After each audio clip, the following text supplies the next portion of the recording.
Hello, my friends, and welcome. I'm just realizing my little intro video, I lost it. I'll have to pull it on here. Anyway, so today I'm going to be sharing with you how to spot a fake guru, a fraud, fake spiritual teachers, people who are presenting themselves to be enlightened, and in reality, they are, at the very least, maybe a little bit deluded, if not outright frauds and scam artists. But I'm really not here, I thought about exposing a few, some that are well known. And anyway, I decided against that for a bunch of different reasons. But the main thing is that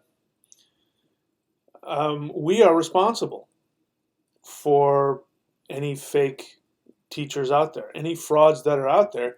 Listen, no scam artist can get away with anything unless you buy into what they're selling. And so unless you have a blind spot based on your own weakness and fear and need and whatever else, nobody can take advantage of you. So that was the main reason I didn't want to point out other people's faults. In any case, so let me just get started and show you the five. I mean, obviously there's more than five, but I'm going to show you the top 5 ways, in my experience, to spot a fake guru. So let's take a look here. Which one is the top 5?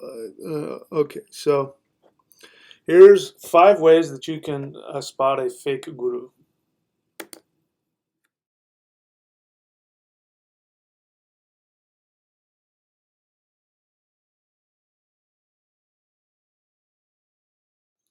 So let's start with the first one, because that is by far the most um, popular way that people are looking for gurus. They want to achieve enlightenment. So, I mean, you're welcome to prove me wrong. I honestly don't care. I don't have an agenda one way or another. I have nothing against the idea of enlightenment. You're talking to a guy who has been a spiritual teacher for, in some form or other for decades. I have trained with spiritual masters from multiple traditions from all over the world. I have trained with people who had some pretty serious, real powers, energetic powers. That they could do stuff that would blow your mind. And I've come to the conclusion that none of them were enlightened. Some of them claimed to be, a lot of them didn't. But regardless of whether they claimed to be enlightened or not, they weren't. And it irks me, because I think that the main problem that we have in the world today is that people have difficulty just being in their own skin, being themselves. And what false teachers do is they don't give false hope. What they do is they tell people that they're right, that you need to escape from who you are. You need to be something other than what you are. And the idea that somehow somebody's going to come along with a magic pill and make it all go away and make it all be better, I think is by far the most destructive thing that has happened to the world. And it started, I won't get into it in this video, but it started a couple thousand years ago with the idea of salvation. And so it started with the idea of religions that brought salvation, which includes Buddhism, by the way. There's a lot of things about Buddhism that I like, and I guess somebody could make the argument that Buddhism doesn't preach salvation. Having said that, I would say that at least half, if not more, of the people who follow Buddhism are looking to be saved, but instead of the Christian salvation, they're looking to be enlightened. And when I talk about enlightenment, I'm talking about the state of reaching some final fixed state where you don't have any problems, you don't have any pain, you don't have any misery, and you've reached this, you're just above it all, and nothing bothers you, and everything is beautiful. And this is a far cry from what religion had been for tens of thousands of years, which was simply what we would call shamanism today, which, if you don't know what real shamanism is, in my opinion, shamanism just means that you understand that everything in the universe has a spirit and has a soul, and that you can communicate with everything in the universe.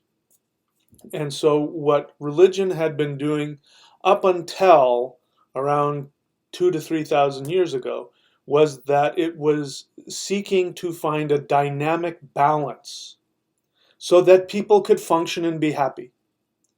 And the best that you could get was this kind of flow with the universe, where you learned how to flow with the dynamic balance, and you learned how to tap into the life force energy of the universe. People didn't seek to find the truth. People didn't seek to find the way out. One of the most recent ways that people seek enlightenment is escaping the matrix. That's why I talk about it all the time. Because I relate to the concept. I think the concept of it is cool, and I think it's a really interesting metaphor for what living in three-dimensional life is. But it's still the same. Needing to escape the matrix is an even more extreme way of seeking enlightenment, seeking salvation, seeking nirvana. So I'm here to tell you that based on my experience, and listen, I could be wrong. I could very well be wrong. But so far, this experience has proven to be true more and more as I continue to go through life, which is that there isn't any enlightenment. There is no escape. You can't escape who you are. You can't do it. The more you try to escape yourself, the deeper you become entrenched in the idea of enlightenment. So that's number one. Any teacher who says that they are teaching enlightenment and gives off any feeling whatsoever that if you follow them, they will bring you some kind of relief, enlightenment, moksha, liberation, freedom from reincarnation, freedom from pain, freedom from problems, they are at the very least deluded, and at worst, all-out frauds. So let me give you an example of one fraud that he's not as popular as he was, but he used to be really popular. And his name is Carlos Castaneda.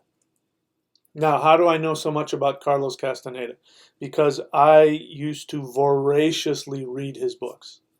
In fact, I used to underline them. And so, having said that, I recommend people read it, because there are some absolutely brilliant teaching concepts in there. The concept of the warrior, the spiritual warrior, and living an impeccable life. It isn't what it sounds like. It's not what it sounds like, but it's brilliant, and it's absolutely accurate. And I would say if you follow that and read that and live your life like that, there's really no higher path to go. But Carlos Castaneda was a complete fraud, absolute, total, utter fraud, and he caused a great deal of damage to the followers, the immediate followers that he had. So much so that when he died, I don't know how many of them, but I think at least one or two of his top students went out into the desert and killed themselves. So he caused a great deal of damage. And his last books, his last few books, that's when things start to get off into stuff that I don't think is helpful. but his first few books especially, I mean, some of it is just absolutely brilliant. And but he was he was a graduate student at, I believe, at UCLA as an anthropologist, and instead of doing the work of an anthropologist, which was, going out and spending a lot of time in the field with, whatever ethnicity or culture that you're supposed to be studying, he just made it all up. He made up that he was training with some Yaqui Native American spiritual teacher, who he called a sorcerer, and came up with all these really great things. And what he did is he just took them all from books. He just stole it all. And anyway, and he ended up causing a great deal of damage because people then started going into Southern California and into Mexico looking for these Yaqui sorcerers, and they ended up causing all kinds of problems for the actual Yaqui people who had absolutely nothing to do with what this guy was teaching. And he's got a couple other followers, and there's one out there. I don't think it's a follower. I think this is somebody who has appropriated his belief, Miguel Ruiz.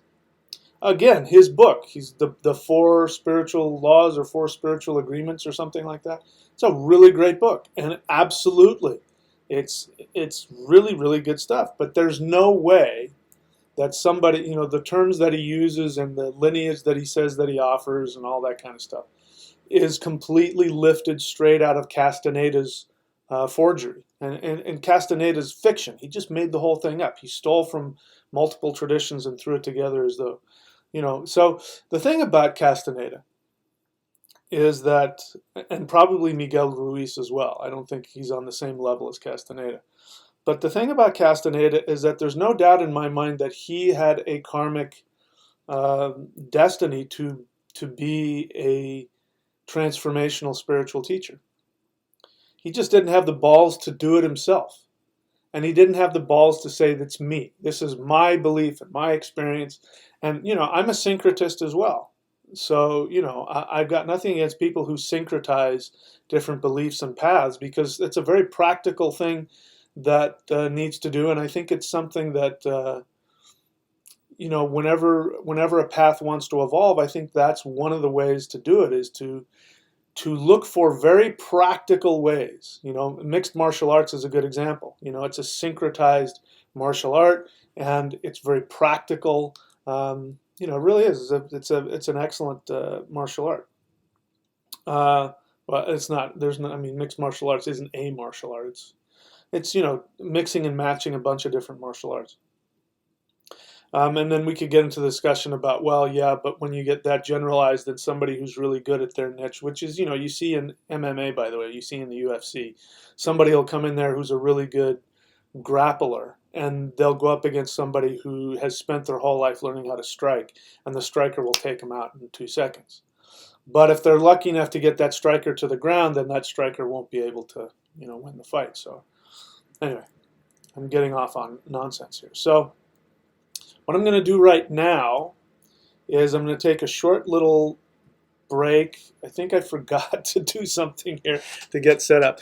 If there's anybody here and you've got questions, please feel free to ask questions. The best way to interact with me on the Q&A is to leave a question for me. If you want me to see your question, you need to put question and then ask your question. Otherwise, I have to scroll through all of your comments and talking to each other, which I've just accepted. I'm never going to be able to control. You're going to do it no matter what I say. But if you want me to answer your question, I need to see that. Otherwise, I will pass it by. So give me a couple seconds here. Take a look at what some of my services here that I am hawking on my show, and then I'll see if there are any good questions. So be back in a couple minutes.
Alrighty, so I did find what I was looking for. You know, I've got that sort of Rain Man scenario where things have to go in a certain order, and I definitely have to start with the opening video. Definitely have to start with opening video. So I had to go look for my opening video. So anyway, I can't start it over, so I'll have to play it at another appropriate time. So I do see a couple of questions here. Let me see if I can answer them. So, all right, Jedi Black Knight, who has no shortage of questions about celestial Qigong. By the way, if you're interested, the closest thing I can offer to enlightenment, which, you know, it sounds like I downplay a lot of this stuff, but the closest thing that I offer to enlightenment is access to a very powerful spiritual practice which will get you connected to life force energy. And we could talk about that, and probably I should make some videos on that. Go to qigong.thunderwizard.com, qigong.thunderwizard.com, celestial Qigong. Anyway, I say that because Jedi Black Knight here is going to ask a question about that, so let me see if I can answer that for him. So he says, can the close down in celestial Qigong be done multiple times? Say once in the middle to pull the accumulated Qi from the periphery into the body, and again. Well, yeah, I mean, it can. I don't know why you need to do that. I mean, yeah, I mean, I guess if you're feeling that your instincts are telling you to do that, go ahead. I will say this. It is great. You have a ton of questions, which is good. It means you're taking it seriously. But I wonder if you're overthinking some of it. You know, at some point, just let, you know, get, you know, the one thing I allow people to do with celestial Qigong is to create their own routine out of the practice. But at some point, it's like writing a book. You know, at some point, you know, get one practice and stick with it for a while. Stop trying to improve upon it and make it better. You know, more is not better. When it comes to celestial Qigong, more is not better. Consistency is good. You have been consistent, so if you are able to be consistent and put a lot of time and energy into it, so much the better. Yeah, if you want to close down, meaning if you want to bring the energy, if you want to ground, is what you're saying. If you want to keep grounding, yeah, you can keep grounding. There's nothing wrong with that. All right, so I don't see any questions here. Swift had a question. What do you think about distilled water? What do I think about distilled water? Is it the best, or does it actually kill like the articles say? I don't know what articles you're talking about. I used to drink distilled water. I don't remember having any problems from drinking distilled water. I was talked out of it simply because my teacher said that it's good to drink water with minerals in it. So the minerals that you get from, you know, spring water, you know, if you trust your water source, that's good. You need to get the minerals from the water. So the question is whether or not you're getting minerals or whether you're just getting sludge, which is a different thing. Anyway, I don't think that distilled water kills. It didn't kill me. Like I said, I drank it for a long time thinking that I wanted pure, you know, water without any contaminants in it, and didn't. I don't remember having any problems as a result. So, no, it sounds like a problem. Question: what do I think about Siddhi Muji? I don't know who that is. Normally, when people want to ask me about another teacher, I usually give them the speech that it's rude to ask me about some other teacher, because then you're asking me to badmouth somebody. Having said that, I opened it up. I started it because I started badmouthing a guy who's now dead. And as I said, I was prepared to come on here with a list of frauds, and I chose against it for this very reason, because then I'd spend the whole time, what do I think about that? Anyway, I don't know who that is, so I can't answer your question. Question: since I'm not this body but the self, who said you're not this body? Okay, so now we have to talk about assumptions. So you're making an argument. You're not really asking a question, you're making an argument. So when you make an argument, when you present a theory, you start with an assumption. So your assumption is, since I'm not this body, in order for us to have a conversation, I have to agree with your assumption. I don't know that I do. So you're trying to pull me into something, and I have to accept your assumption in order to even answer your question. So I don't even know, I have a problem with this since I'm not this body. Now, of course, it's true, you are a spiritual being encased within a spiritual body, in a physical body. But in this physical body, you have at least 3 brains. You have one up here, you have one here, and you have one way down here. You have feelings, you have emotions, you have physical needs, and you have, your body. The organs in your body have awareness. Did you know that?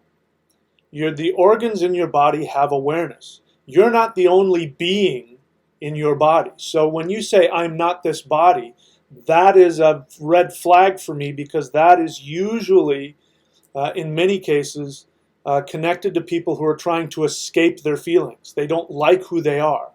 They're uncomfortable. They're in pain. They want out.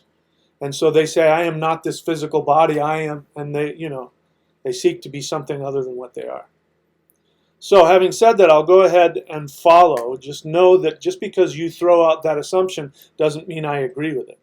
But let me follow your question to see if it will, see where it goes. Question, since I'm not this body but, quote, the self, unquote, why should I train this body by yoga, breath exercises, Qigong, etc.? Okay, so I didn't even get through your question, and now you've proven it to me. Based on what I see here, you are unhappy with yourself, and you do not like yourself, and you want out. So you're doing it through your head. So what are the benefits of being in the body? I'll tell you the benefits. The benefits are, when you're in your body, you have a much more difficult time escaping your feelings. Sadness, pain, loneliness, fear, trauma.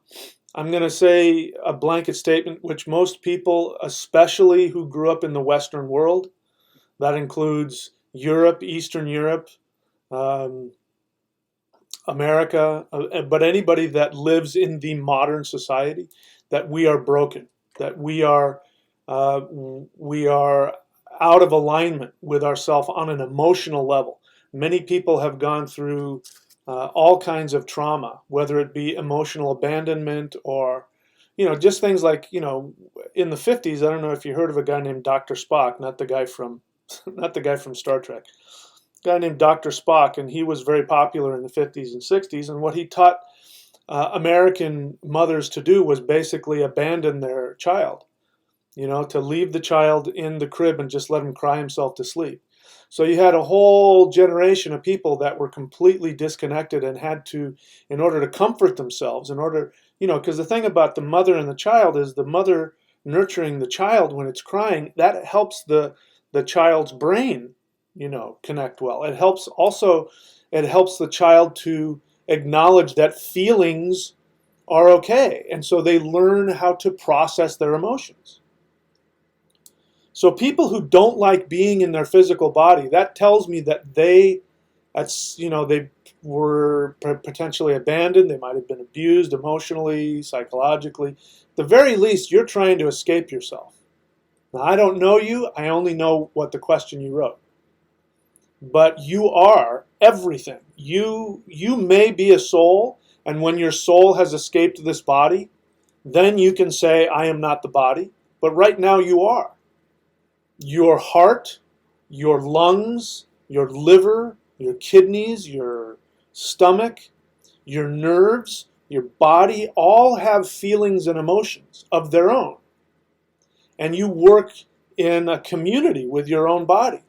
And when you are damaging yourself, either by, not treating your body right, by not, giving it what it needs, like exercise and fresh air and sunshine and good food, when you don't process your emotions well, when you aren't able to process pain, anger, fear, sadness, misery. When you're not able to do that, then you cause yourself damage. When you cause yourself damage, you cause everything else in the universe damage. So there is no such thing as, oh, I'm not hurting anybody else. Every time you damage yourself, you hurt somebody else. Uh, Now, as you know, I don't think that people should run around their lives trying to please other people. So the flip side of that is also true, which is when you do things that are good for you, and part of that means having the bravery to look at all of your painful feelings, to acknowledge your pain, your sadness, your loneliness, not escaping it, but acknowledging it and feeling it. When you do that, you help everybody else. And so, we've got it backwards. We're trying to, lots of times avoid pain and avoid difficulty. And that actually not only causes us damage, it causes everything else damage. And I was going to talk about how we used to do it, how our ancestors did it. But I'll launch into a whole other thing. I don't want to go in there. So bottom line is I don't accept your premise that you are not this body. I think that's a very damaging way to look at yourself. And, so the benefits of doing all that stuff, again, if you say that about, like, you've now said Qigong, you've also assumed that Qigong is just a physical exercise. So I don't know if you've ever done Qigong before. But if you ever do high-level Qigong, you will find out very quickly it's not just like going and exercising. It's not about just stretching the body or, getting the muscles or the heart pumping. When you tap into real life force energy and you feel that, you become very aware that you are part of a huge energetic universe that's full of life force energy. And that's one of the other benefits of Qigong. So, the great thing about Qigong is that it will give you this feeling of getting out of yourself, especially in the very beginning. When you do it, and if it's the right kind, you'll get really high from it. Ask anybody who's done my celestial Qigong, or at least most people. They'll tell you that when they do it, they get really high from it. But the difference is, instead of taking a drug, like alcohol or marijuana or, pick your drug, instead of taking a drug which actually does get you out of your body, which actually does disconnect you from your emotions and gives you this feeling of spirituality, which is all in your head. What real Qigong will do is when it gives you that high, then afterwards what happens is all of your emotions start to come up. So a lot of people don't have the discipline to keep doing it because they have a hard time facing all those painful feelings. Okay? All right, so let me see if I get back to your question. Okay, so what about fluoride? What about, dude, I'm not, how many, so Swift Data, I don't know how new you are to my channel. I talk a lot about not buying into all of the conspiracy theories. I'm not saying fluoride is good for you, and I would be willing to bet that it's probably not all that good for you. But I would say to you, please, there are other things you can focus on. If you're spending all your time reading on these articles on how everything's killing you, you're not going to have a life. Having said that, it's not that I don't think that there aren't problems in terms of food and pollution and all that other stuff. It's just that, have a life. Go have a life and don't worry about that stuff so much. And he's asking me about, what about Nityananda? Okay, so I don't know about that person, so I can't answer that. Pearl B. McCoy, question, are you aware of the event meme going on? I'm not. Sorry. Swift Data, why was attraction to appearance created, for example? I don't know. Who said? I didn't say that attraction to appearance was created. I don't know what that means. And I don't vibe with that question, so I can't answer that for you. Let's see.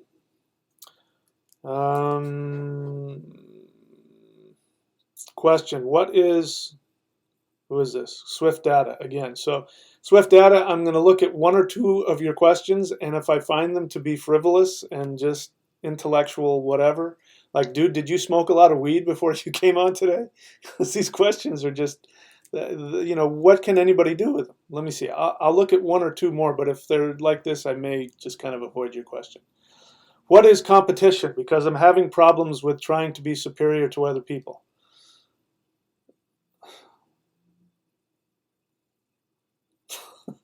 That's not really the question you want to ask me. The question you want to ask me has to do with your feelings. Telling you what competition is isn't going to help you with the feeling that's forcing you to try to be superior to other people. Trying to be superior to other people is just simply that you're insecure. And again, it goes back to people are insecure because they're not comfortable just being with themselves. So the first step to not trying to be superior and compete with other people is learn how to accept your feelings, be within your own body, and be okay with who you are. And that can be a long, painful process. It's about being mature. Deborah Young, question. Hi, Michael. Do you feel that we are having intense energy waves? I'm feeling very different and feel that something very powerful are coming in. I don't have that experience at the moment, so I don't know if it's true or not. Lots of times we want to ascribe to some outside event just changes that are happening within us. And sometimes there are actual, we are affected by outside energetic, like when the moon is out, the moon does change the tides. So there is some effect, but to answer your question, no, I'm not feeling that at the moment. All right, question. What is a good way to recover from a bad day at work? That's a pretty general question. I would need to know more. I'd need to know more. I mean, I'm hesitating because I know who you are. So I know a lot about you. So I think, what might work for you is not the same necessarily as somebody else. I will say this. Sometimes there is no relief from just feeling shitty.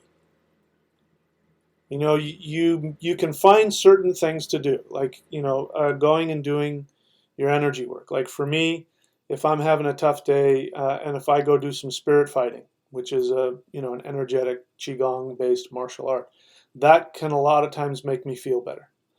If I go surfing, for me, I've got moon in my first house, which means that my emotions, I need to express it through my body.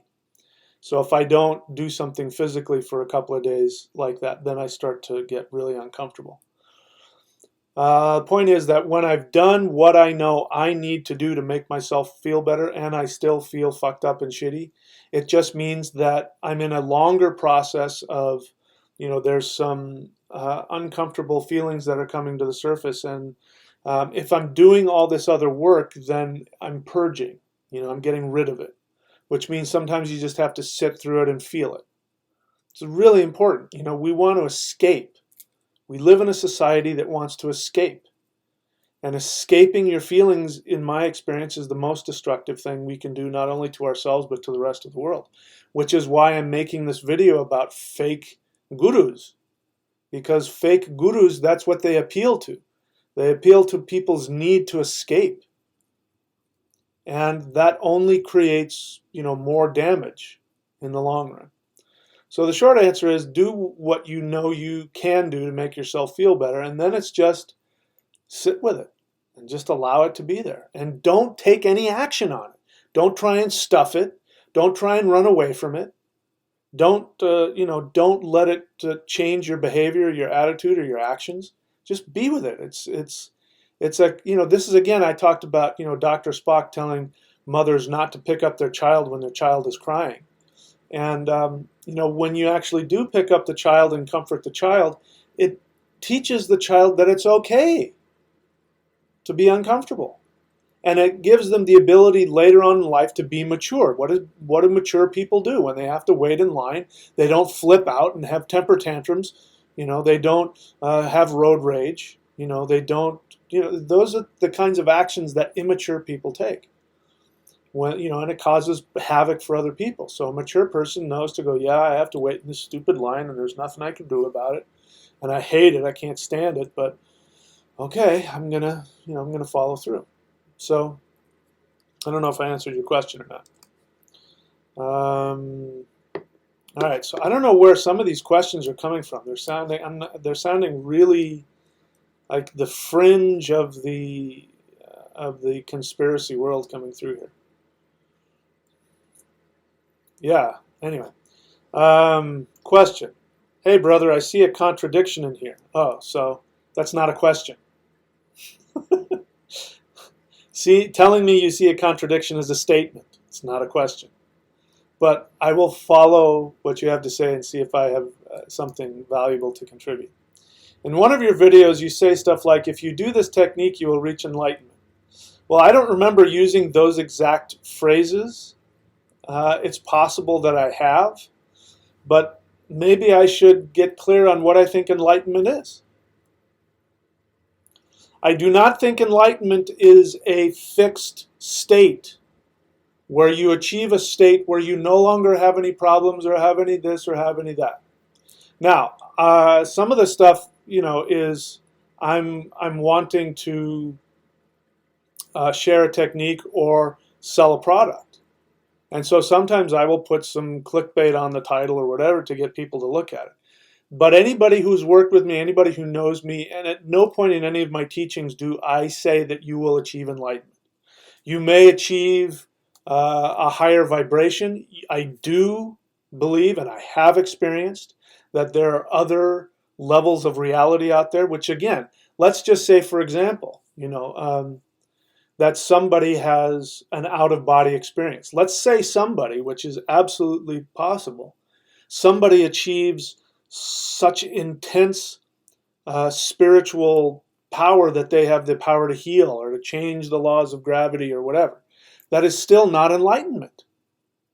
Even if you become what the Taoists called a perfected immortal, which is, according to Taoism, and according to some of my teachers and a lot of other Taoist stuff, which I practiced, is that when you do things like celestial Qigong, which is one of those practices that will give you the power to become a perfected immortal.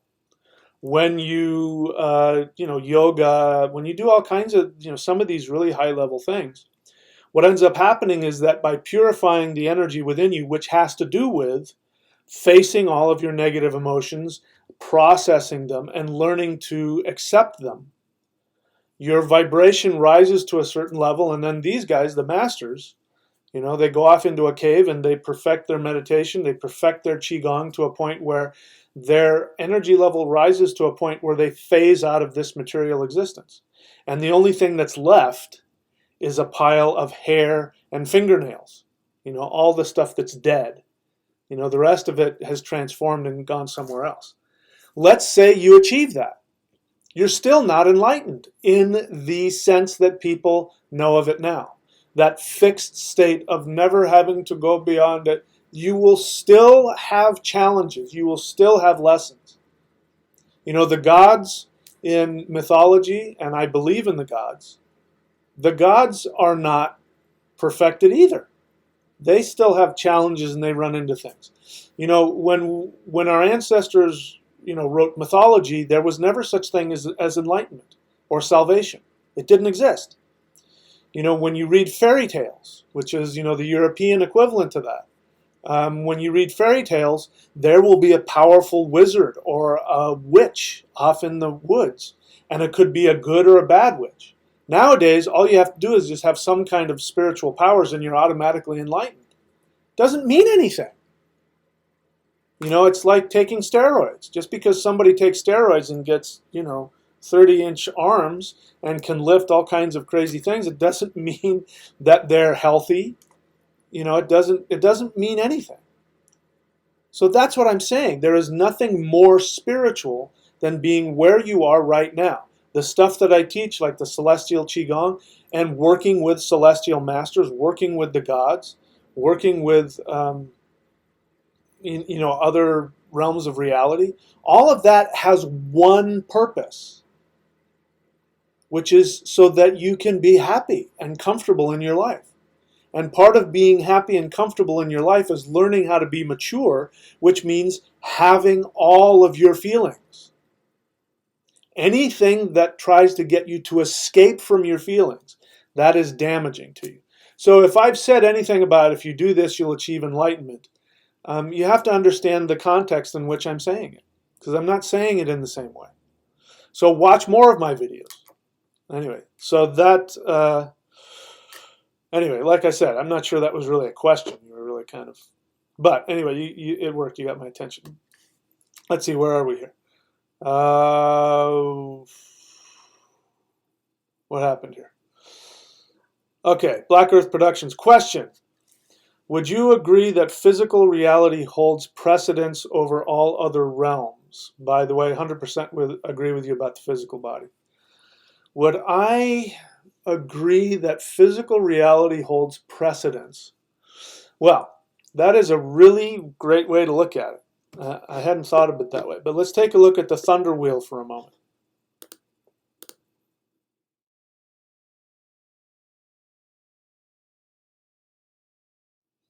Okay, so I don't have the picture on here, but that thunder wheel, those 8 directions, plus the center, that's also the tree of life. The tree of life shows you the 9 dimensions. By the way, I just found this out recently. According to string theory, there are 9 dimensions. Physics is coming to the same conclusion that our ancient ancestors came to, which is that the universe is made up of 9 dimensions. Now, you can look at it, Taoists have the Bagua, which is the 8 gates plus the center. The Vedics have their own version of it. The Siberians have their own version of the 9 worlds. In fact, one of the ways that Siberian shamans, when they were initiated, they would go into trance and they would climb up. You'd see them actually climbing up a tree, and then they'd fall out of the tree and people would catch them. If you talk to them, they'll say that they went into trance and they climbed up the 9 branches of the world tree. So there are 9 worlds. And in the center of the 8 worlds that are surrounding it, in the center is Midgard, or Middle Earth, which is physical reality. And if you look in the center, you'll see that all of the other 8 dimensions flow directly. That the 9th dimension, which is the center dimension, is the only dimension where all of the other dimensions are feeding into.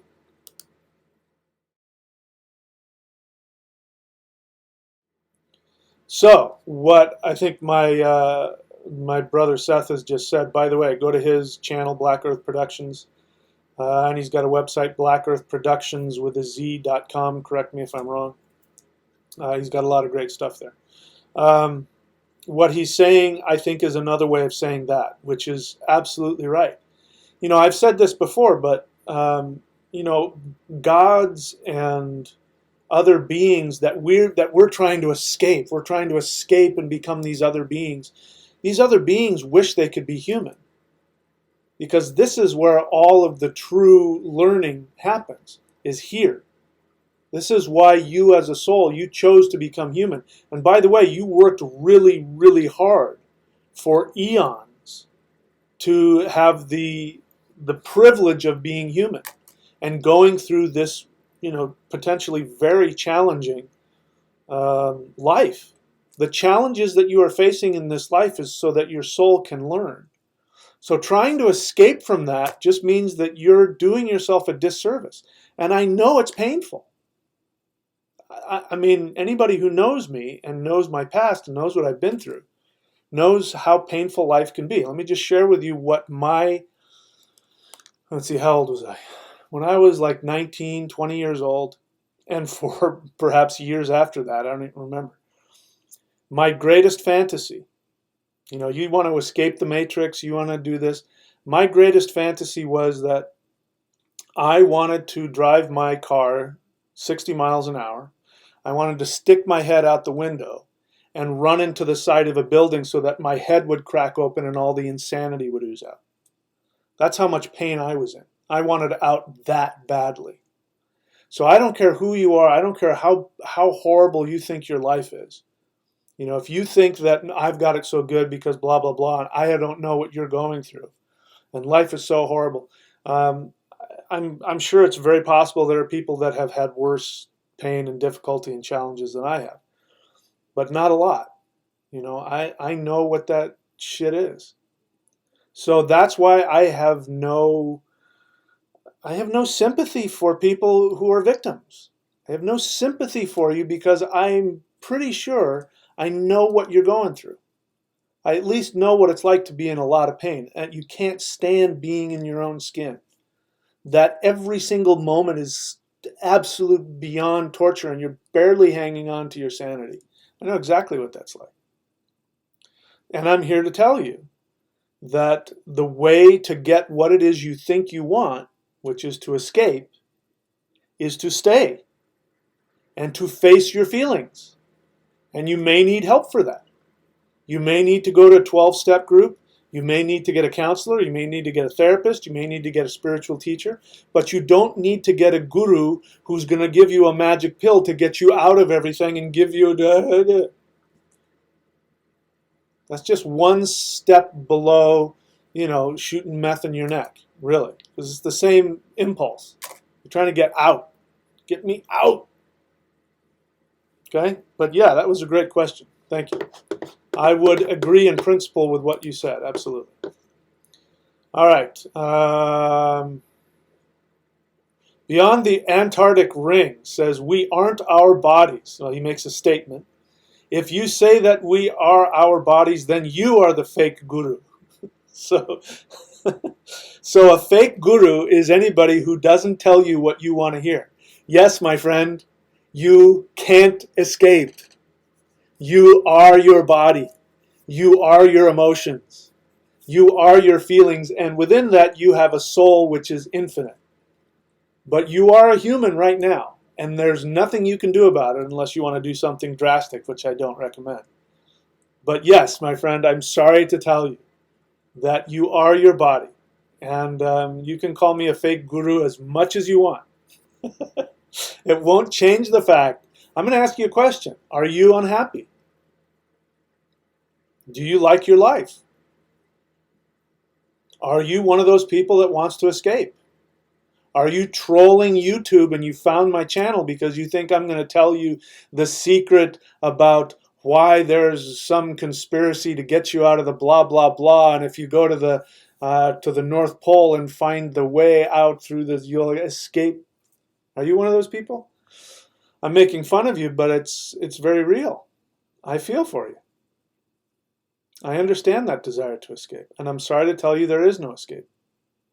Except by learning how to have all of your feelings and process them. And there are ways that you can do that. The things that I teach, the Qigong is one way to do that. The astrology readings are all based on giving you practical techniques that will help you to not be lost in your path of learning how to grow. This is the most powerful place in the universe.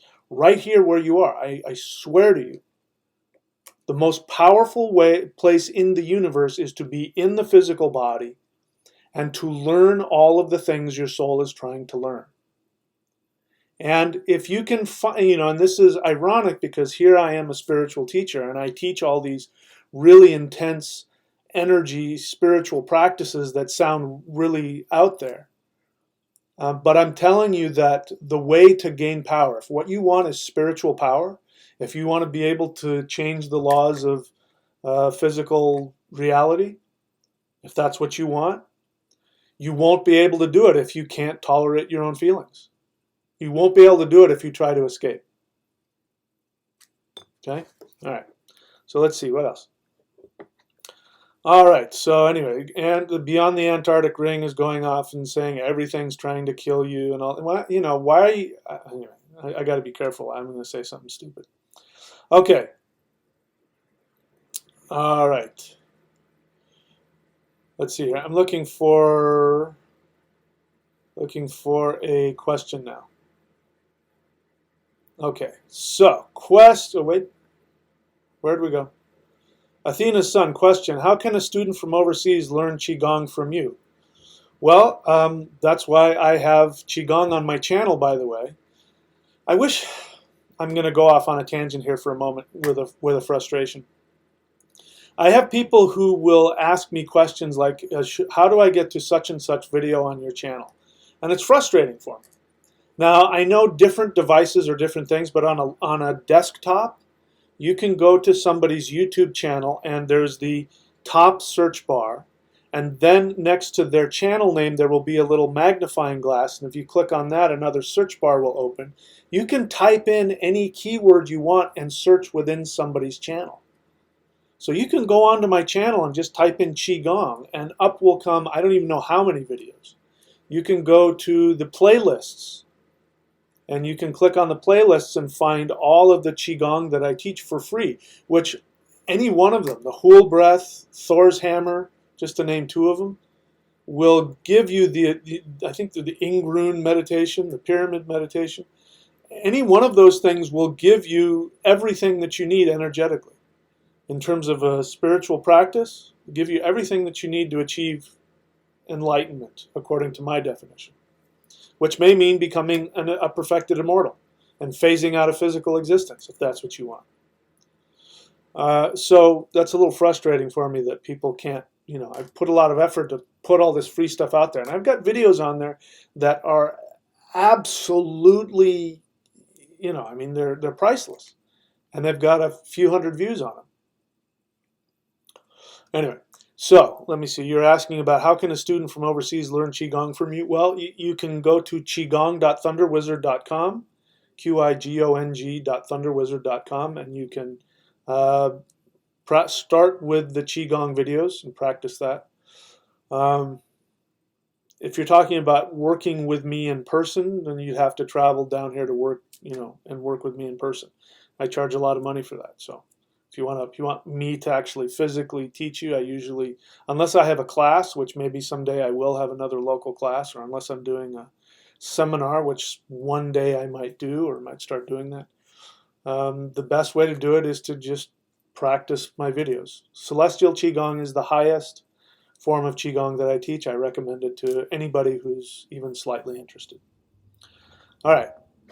Daniel Borgerson Engerud, the question, what you are saying about reality, enlightenment, spirituality, nearly word for word is the same as many other teachers. Are you aware of this? If so, what is the bigger picture here? So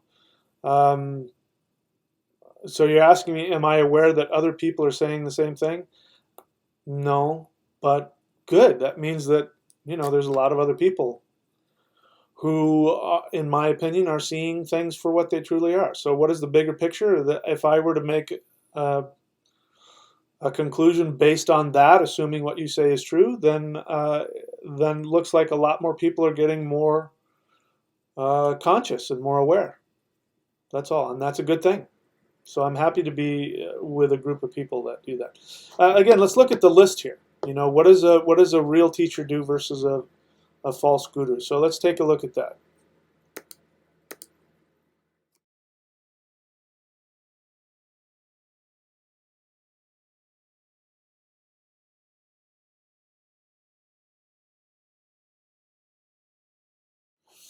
Okay, so let's look at what I say a true teacher might teach. Again, just boiling it down to 5 points. There's a lot more than that, but just 5 points.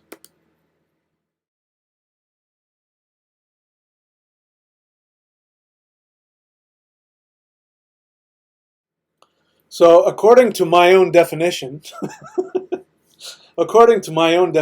I am a real teacher because I am happy to know that I am not the only one saying this. And it makes perfect sense to me. Listen, if I wanted to be a more successful teacher, I shouldn't say that. If I was just in this for, wanting to be super famous and have tons of money, then I would create a message that said I was the only one that had the truth, and that if you don't follow me, you're not getting the real thing, and I have this one technique that only can be taught from me that will give you pure enlightenment and all that. I do have some techniques that are hard to find, but they are definitely not the only way to do anything. In fact, I don't think there is anything to achieve. These are things that have worked really well for me and have helped me. And like I said, when I was 20 years old, my greatest desire was to crack my head open so all the insanity would ooze out. And I'm here now saying that that this life can actually be really, really wonderful. It can really be amazing and wonderful. And if you're miserable, then you are definitely out of alignment with your soul. I'm not saying that you are supposed to be happy and bubbly all the time. I have very difficult times myself. 5.5 months ago, I lost the love of my life. I've never experienced love like that ever. The kind of love that you only dream about. I had it. I lost her. Lost her to cancer. So I still deal with that. So it's not about not being in pain. I'm in pain sometimes. Sometimes I'm in a lot of pain. But I'm definitely not miserable, and I definitely have a lot of hope, and I'm realistic.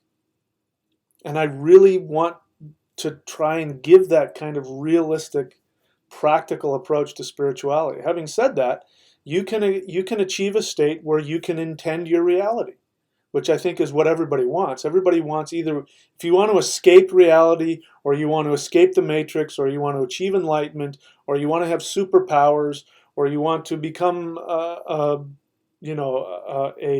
psychic, have your third eye open so you can, whatever it is that you want to do, you're still looking for the same thing, which is you want to be happy. Now you think having superpowers is going to make you happy, or you think, escaping the matrix or achieving enlightenment is going to make you happy. We're all looking for the same thing. I'm trying to tell you that enlightenment, which is, if what enlightenment is to be happy and to experience joy and to feel as though you have some measure of control over your life. I can tell you that that will happen. But I will also say this, the paradox about controlling your life is, in order to control your life, you have to surrender to it. And so people are trying to avoid surrendering to their own feelings, forget about surrendering to life. And so that's a whole different thing. And that's just going to create more misery, ultimately. Anyway, I talked around in circles there. But all right, so let's see what else. Where am I?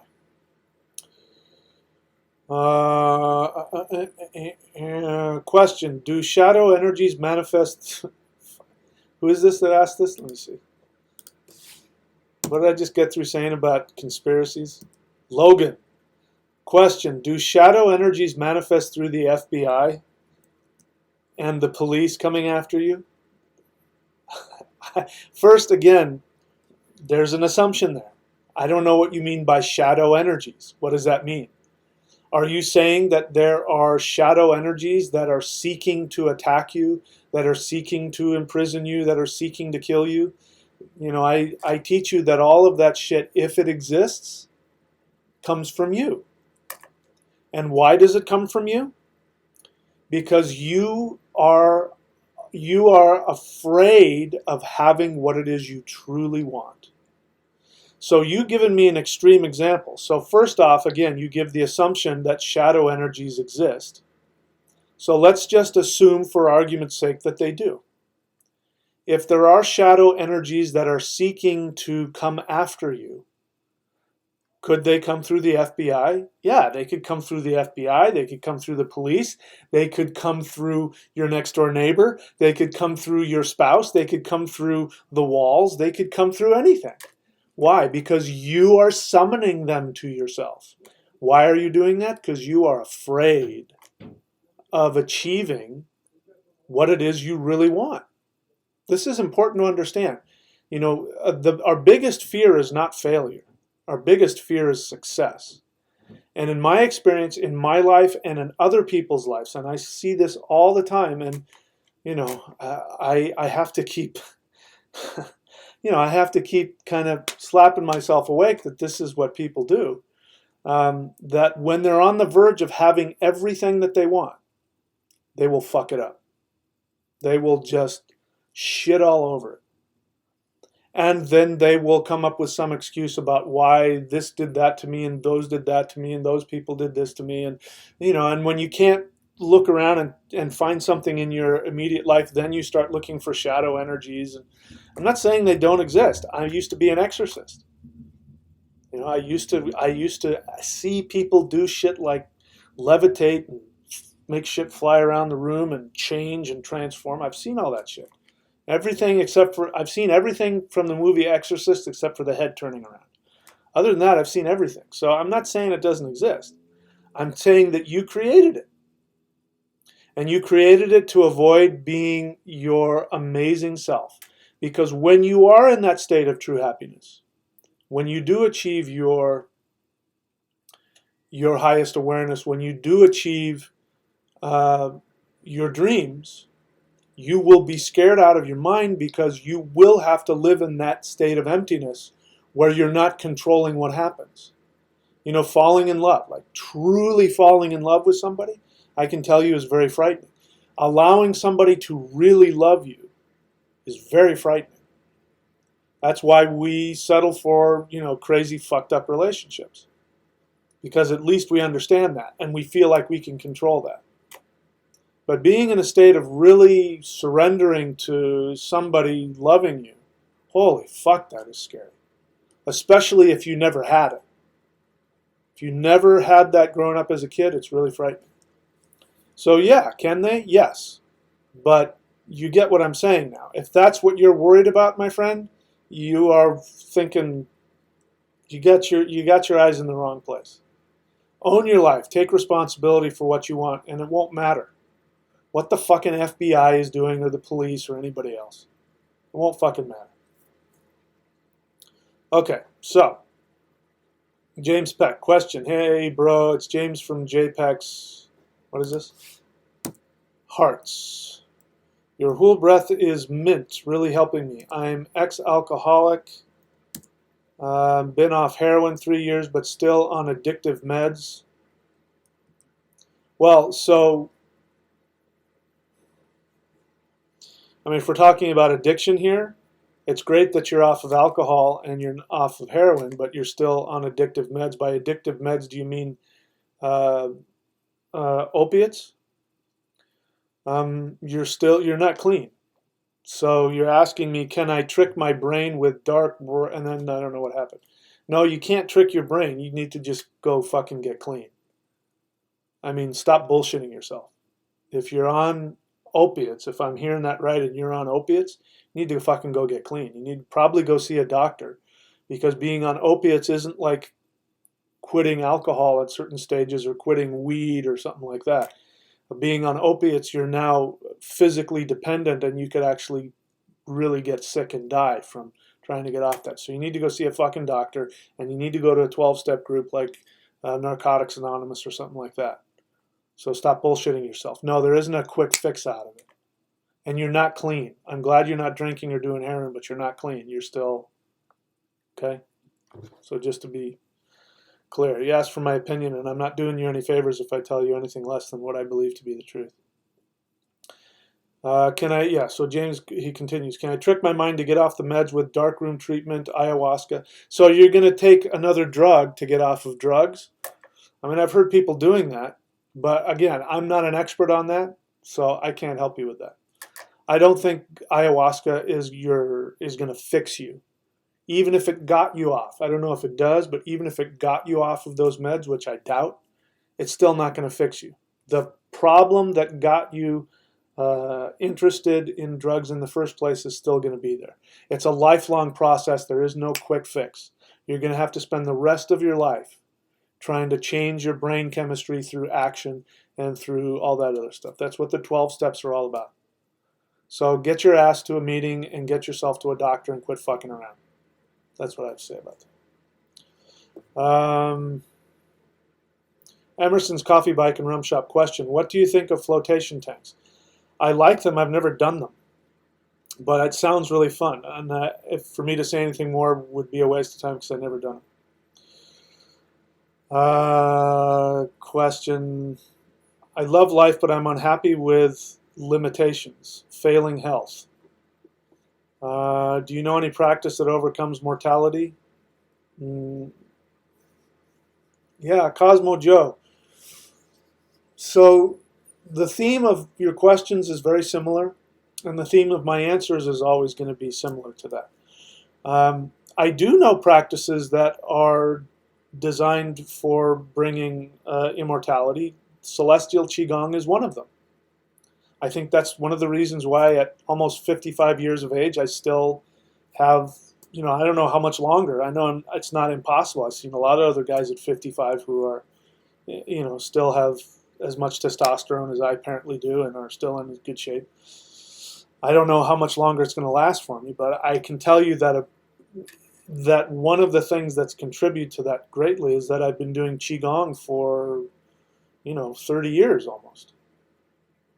But it's not, there isn't a magic pill that's going to take away whatever emotional issues are driving you to be in pain or to be sick. Assuming that your failing health is a result of some emotional issue, the one thing that I'm going to tell you that I have continued to tell you is you have got to stop trying to control everything with your brain. You're not going to be able to figure it out. You're going to have to learn how to let go of all that control and stop intellectualizing everything. So it's the same message. You got to have your feelings. Again, having said that, I don't know enough about your physical health to know what the problem is. I'm not a doctor, and I don't pretend to be. But yeah, the thing in your question that bothers me is the need to escape. You're still trying to escape. So this is why working with me is helpful. I can't do things alone. I still have a teacher that I work with. And that's why I recommend people work with me. I think I'm kind of booked up right now in terms of my time, but if somebody wants a session, they can go to career.thunderwizard.com, and I might be able to either help them or direct them to where they can go to help. This is the thing. This is a lifelong process. There is no magic fix.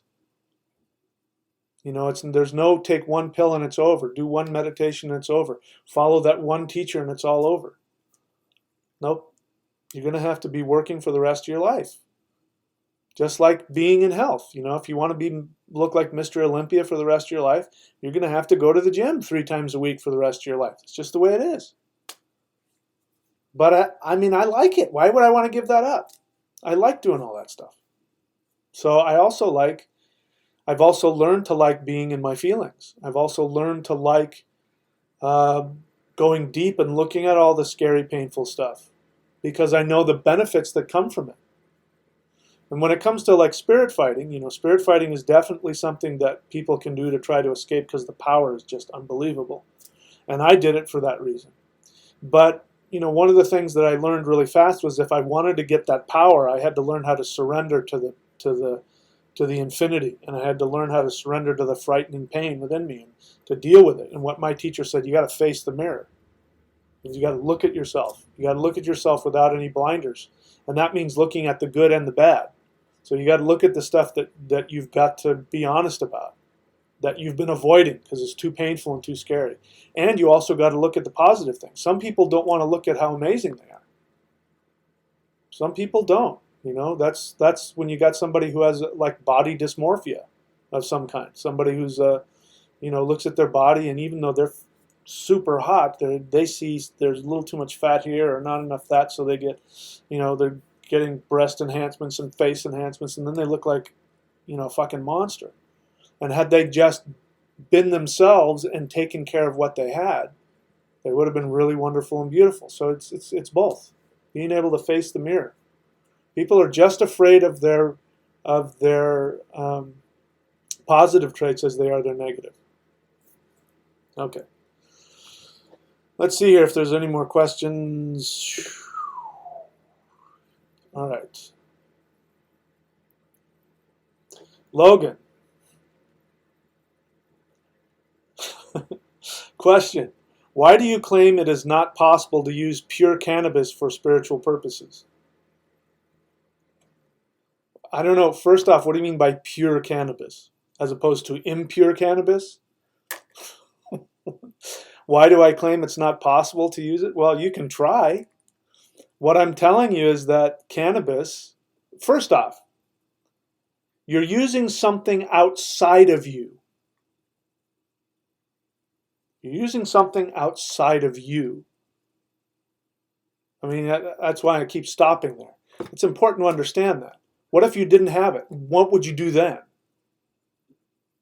Wouldn't you rather have the ability to, find spirituality through what you already have? Why do you want to have to be dependent on something outside of you, first and foremost? Now, having said that, the reason why is very simple. It gets you out of your feelings. It gets you stuck in your head. And I've said numerous times, and I won't get into it now, but it fucks with your brain chemistry and it fucks with your body chemistry. It's bad for you physically. And you can't be doing something that's bad for you physically and expect to get any spiritual progress out of it. So, you're asking me this question because you want out.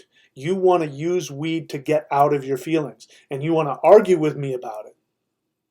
You want me to tell you what a lot of other people will tell you, that, yeah, man, if you smoke weed, you're going to get into another realm of existence, which is, the truth, man. And I smoke weed to meditate, man. It helps me meditate. You're just escaping. I'm not judging it. I've done it my whole life. I do a lot of things to escape. I go surfing to escape. I do Qigong to escape. Now, it ends up bringing me back to myself, but I get off on that. I get high off of it. So if you want to get high, go do it. But if you want to get high in ways that are going to keep you healthy as well as give you spiritual progress, I would say drop the weed and do celestial Qigong. There's a downside to both of them. The downside to doing weed is that when you do it, yep, you get out of your head and you feel like, hey, man, I feel so in touch with the universe and whatever. And hey, man, my hands can touch everything but themselves, man.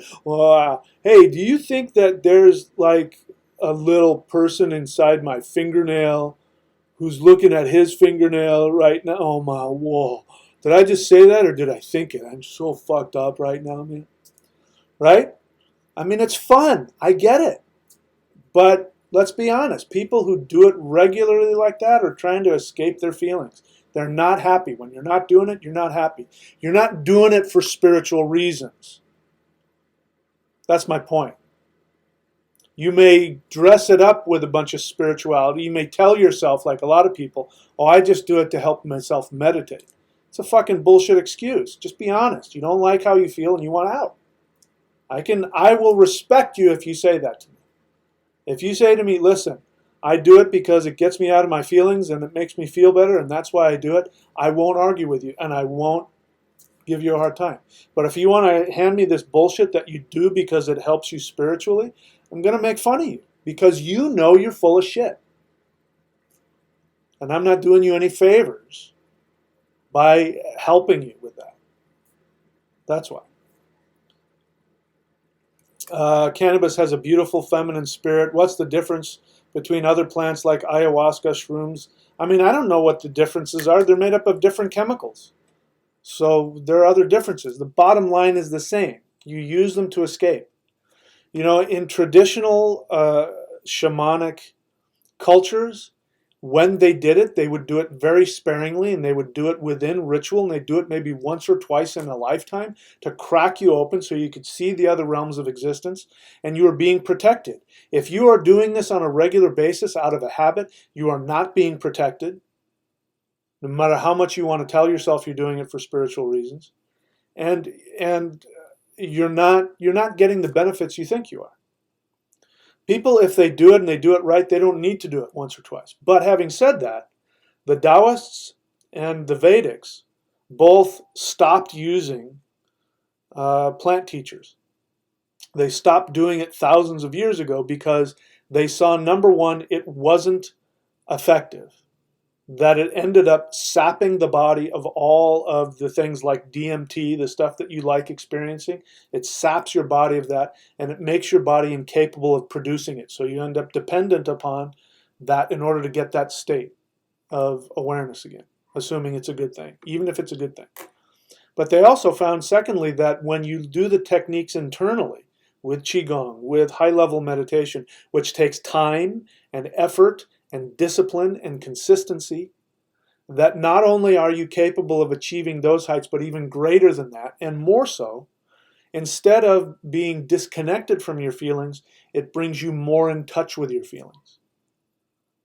So if you really are interested because you want to have a spiritual experience, there are far better and effective means of doing it that have no downside. Okay? But as long as you try and couch your question under some kind of spirituality because you're bullshitting yourself instead of being honest that you're trying to escape your feelings, then I'm gonna continue to make fun of you like that.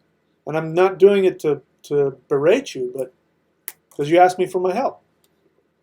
And you can do what a lot of people do and give me a thumbs down and stop watching my channel if you want. But I'm not going to stop telling you the truth as I understand it. Abrupt future question. Can I do celestial Qigong sitting meditations on a tree stump that makes my knees level with my hips? Well, you want your knees a little bit below your hips. You can sit on anything you want. The one thing that is not recommended is like sitting on a stone bench, because the stone will yank all the energy out of you. So wood is good. That's why, and doing things on a carpet is good. But yeah, sitting on a tree stump, sure. Black Earth Productions, what were you going to say? Sorry. Question, what do you think is the root cause of individuals being in fear of success? The root cause is that when you achieve success, you will go into the empty zone. It's a place you've never been. Success means you've accomplished something you've never accomplished before. And this is true for falling in love, true love. It's true for being financially successful. It's true at achieving a measure of success in a skill or an art or music or something like that. Because when you get to that place and you're in that emptiness, you've never been there before and you have no control over what's about to happen. And it's that feeling of not being in control that is really scary. But you also have to die to who you think you are, because in order to succeed, it means that you have to go beyond what you are now. And where we are now, we think we understand it, so it keeps us safe. We feel safe. That's why people will opt for shitty life. They'll opt for a shitty life. This is why they fuck up their lives, why they will sabotage themselves in really crazy ways, is because at least they understand that. And it's who they think they are. So if you've been told you're a piece of shit your whole life, and you have an opportunity to no longer be a piece of shit, lots of times when you get to that where you think, I don't want to be a piece of shit anymore, I want to be, and then you're about to actually get that, then people will unconsciously sabotage themselves because it's too scary. Because they're afraid of dying to who they are, because it's a death. Death is scary. Success will be a death. That's why. Anyway, that's one reason why. But thank you for the question, in my opinion.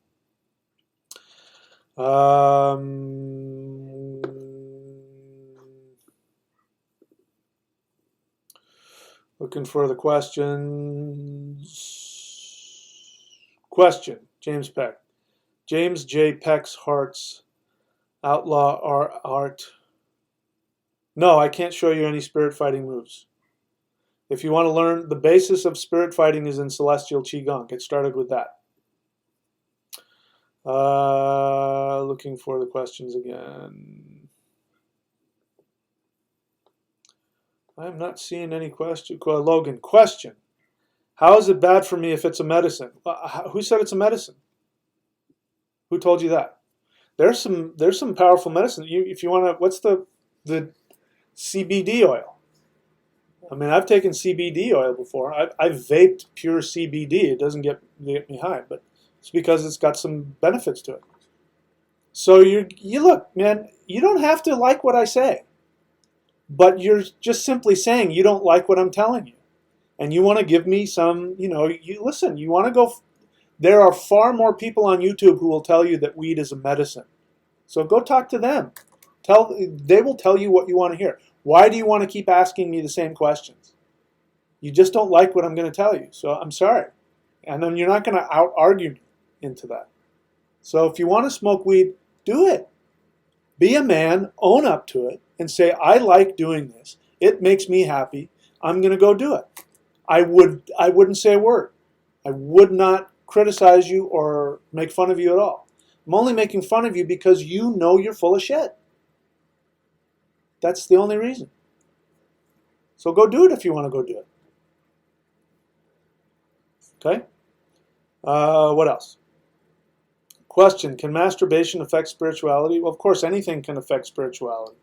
I don't know what you're asking me. Are you saying that because you want to go masturbate or because you want me to tell you that it's bad for you? So, on that question, being a human being is as spiritual as you need to get. So just be a normal human being and you'll be fine. All right.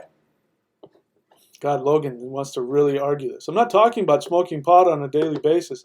Dude, I don't care how often you do it. Go do whatever you want to do, man.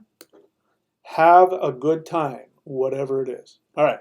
So now, what else do I need to do? So I'm going to take a break here and get myself back on track. And maybe we'll take some more questions. So be right back.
Okay, so let's talk about that a little bit. Let me see, where are we at? We've talked about claiming enlightenment. So let's briefly go over that. Claiming enlightenment. It is my belief, I can't prove it, but it is my belief that any teacher who claims to have achieved enlightenment is at the very least uh, deluded, and at worst is an outright fraud, and maybe somewhere in the middle. And some of these teachers, like Castaneda is one example, may have really brilliant, truthful teachings, and then then you get to the bullshit at the end, or they give half truths. So they give enough truth to help you on some level and keep you coming back, but there's just not a lot of money in just telling people that being human is the best you get. And that's what I'm trying to tell you. Being human is the best you get. And there's not a lot of money in that. And, I could, if I wanted to, I know all the buttons to push if I wanted to be, if I wanted to be one of those teachers, I know how to do it.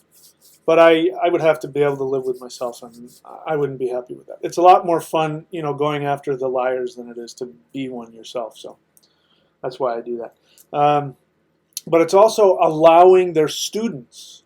Now, I've run into this with, I knew a guy. I could get into who he was, but I don't want to expose him. But he used to claim that he was a bodhisattva and that he had, risen from the dead and a bunch of other things. And he would on the surface, he would say, "Oh, I'm just a human being," with this false humility.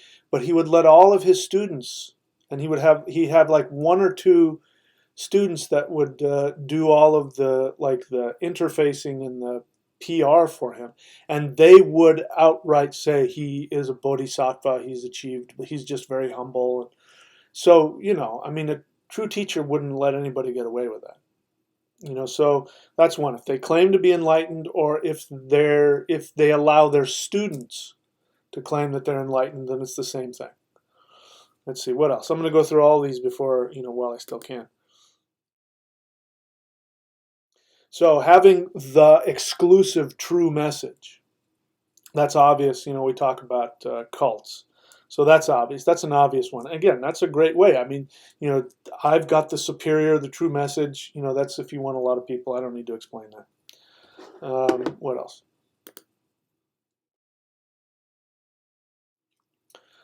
Apocalyptic prophecies. This is like Christianity. By the way, Christianity was all based on the belief that the apocalypse was going to come at any moment, and so if you had to worship Jesus in order to avoid the coming apocalypse. But the apocalypse has been on the verge of coming for the past 2,000 years. Even through my lifetime, there's been, I can't tell you how many times it's been predicted that the world was going to end, and it never did. But the reason why that works is, again, it's that same thing of creating fear, and ours is the only way. And so the practical thing about this is the conspiracy theories. Getting all wrapped up. People have talked about the problems with the fluoride and with the food and with the, I'm not saying that there aren't.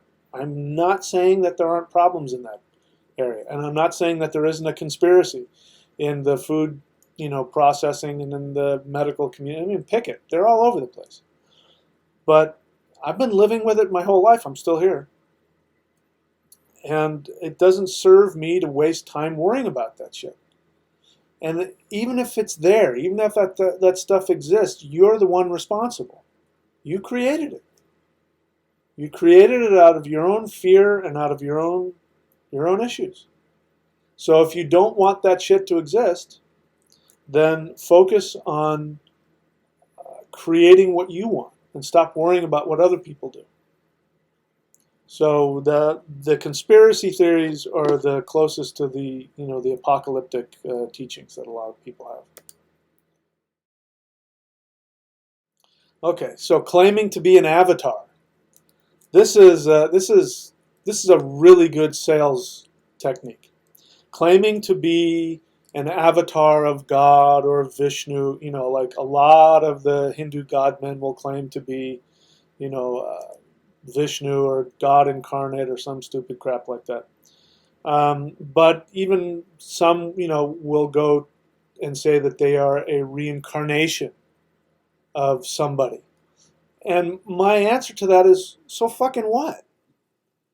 Everybody's a reincarnation of somebody else. You were somebody else. I mean, I could have been, I don't know, pick your, isn't it funny when people go and they do the regressions, they're always, Cleopatra and, King Midas or, whatever it is.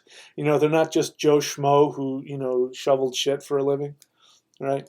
They're always a king or a queen or some stupid crap like that. It doesn't matter. Even if you are a reincarnation of some other teacher, that just means that you hadn't accomplished everything because you had to come back. And so you're a teacher again. Good for you. Congratulations. Doesn't mean anything. You are who you are right now. And the most spiritual thing you can do for yourself is to be who you are right now.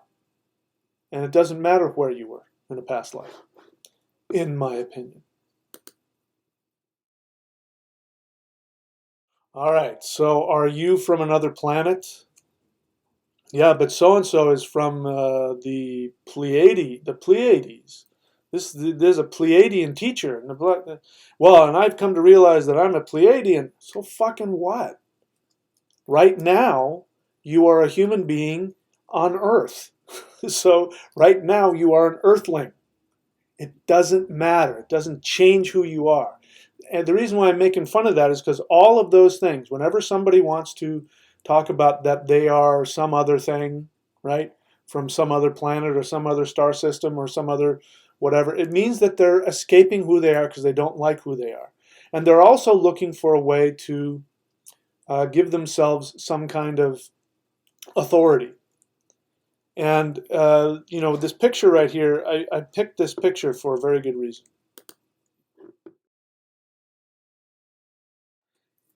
Now, if you don't know who that is, please go, I don't know where you can find it now. You used to be able to find it on Netflix. I don't think you can anymore. But I'm sure you can go on to YouTube and find it. Go look for a movie called Kumare. Kumare. Kumare. It is absolutely the best movie there is when it comes to spirituality. It's my favorite movie. And if you don't know the story about this is a guy who is he's born from Indian parents. He's an American guy, but he was born from Indian parents, and he had a lot of difficulty when it came to spirituality, and so he tried testing out a bunch of different spiritual things, and he did his traditional path, and I think he even went to India and wanted to learn from the gurus, and he came back thinking, none of them, I just don't buy it. None of them do anything for me. And so he has the same similar. I mean, he would probably see me as a fake guru because I actually teach some spiritual stuff. But he decided he was going to show people that what's important is that they are their own teacher. And so all he did, he is Indian, ethnically, but he's an American. All he did was he just adopted an East Indian accent, and he started dressing in East Indian garb. And then he went to wherever it was and said that he was in town visiting from the Himalayas. And so he was walking around talking like this to people. But what he'd do in that accent, he would tell people, I am a liar, I am faking it, there is no teaching, you are the guru. And they would come to him with questions and say, Guru, I need to do blah, blah, blah. What do you think? And he would say, well, what do you think you should do? And then he'd say, you know the answer. And they would come out of it going, oh my God, he's so amazing. He taught me how, but if he dressed like an American and just simply said, why don't you just think for yourself? They would go, oh. And they would go find somebody. Just because he looked the way that he looked. He looked East Indian, and he dressed like it, and he sounded like it. That automatically made him wise. Now, what is really interesting about that, I love all of that, but that's not the best part of the movie. The best part of the movie is that he started teaching. I love this. He started teaching people these meditations. I think he called it the blue light meditation. And he did that by watching a bunch of like Kundalini yoga and stuff like that. And so he made up his own meditation. And he said, if you do this blue light meditation, you will blah, blah, blah. And sure enough, people are doing the blue light meditation, and all kinds of crazy things are happening, and their life is getting better, and they're becoming successful and all of that. And he said, I'm using my own words, but basically what he said was that when he played the part of Kumare, that he would allow himself to believe it. And just by allowing himself to believe that he was an enlightened master, people all of a sudden started seeing things in themselves and started transforming. He really did become. He really became this transformative teacher that started helping people in all these amazing ways. And at the end of the movie, he decided that he was going to reveal to them. This was his thought from the beginning, that he was going to bullshit people, pretending that he was this spiritual teacher while all the time telling them that he was lying to them the whole time. And then at the end, that he would reveal who he was, and it would be this great reveal that, spirituality and spiritual teachers are all bullshit. By the time he gets to the end of it, he's having a real problem because these people have really benefited from him, and they really believe him, and they really love him, and he knows he's going to hurt their feelings really badly if he tells them he's been lying. So he really struggled with it, and he finally did, and he came out and he told everybody that, I'm just a normal person, and this is why I did it. Half of them thought it was brilliant, and the other half were so hurt they left and never talked to him again. And this is what happens when people work with me. When people work with me, I tell them I tell them when they work with me, you've heard me say it all the time, if you work with me personally, you may in the beginning have this projection of me being whatever it is you think I am. Especially if I'm teaching you spirit fighting or energy work, because I know how to throw energy into people's bodies and make them feel shit and, all kinds of, and I believe that the masters work through me and all kinds of things happen and people feel stuff and they think I'm something beyond what I really am. I'm just a human being. When I go take a shit, it stinks, and I have to blow my nose and I have to piss and, I have the same problems everybody else does. But because they're having a spiritual experience and because I'm doing my job as a teacher, which is I'm being a symbol for them to project onto me whatever they want to project, and then in the beginning they start to experience some stuff, and then at some point their real consciousness starts to come up, which means all of their fears, all of their pain, and or I may actually throw the mirror up to them and tell them things they don't want to hear. And then they start to resent me. They get their feelings hurt, they get resentful, and or if they've fallen in love with me and they think that I'm something I'm not, they start to find out that I'm human. And then they get their feelings hurt and they feel betrayed and they're resentful and they start looking for ways to talk themselves out of working with me. And what I tell them at that point, if they get to that point, this is why when people work with me, I used to require it, but I can't require it now because of the way that, the way it works. If you go to thunderwizard.com, you can choose to work with me, 1 month at a time. So people can leave and come back and all that. I can't stop that anymore. But what I used to require is that people, if they want to work with me, they can't leave unilaterally, that this is a relationship. And just like any relationship, this is a decision. That doesn't mean you can't decide to leave, but we have to sit down together and talk about it. And you can't just leave without talking to me first.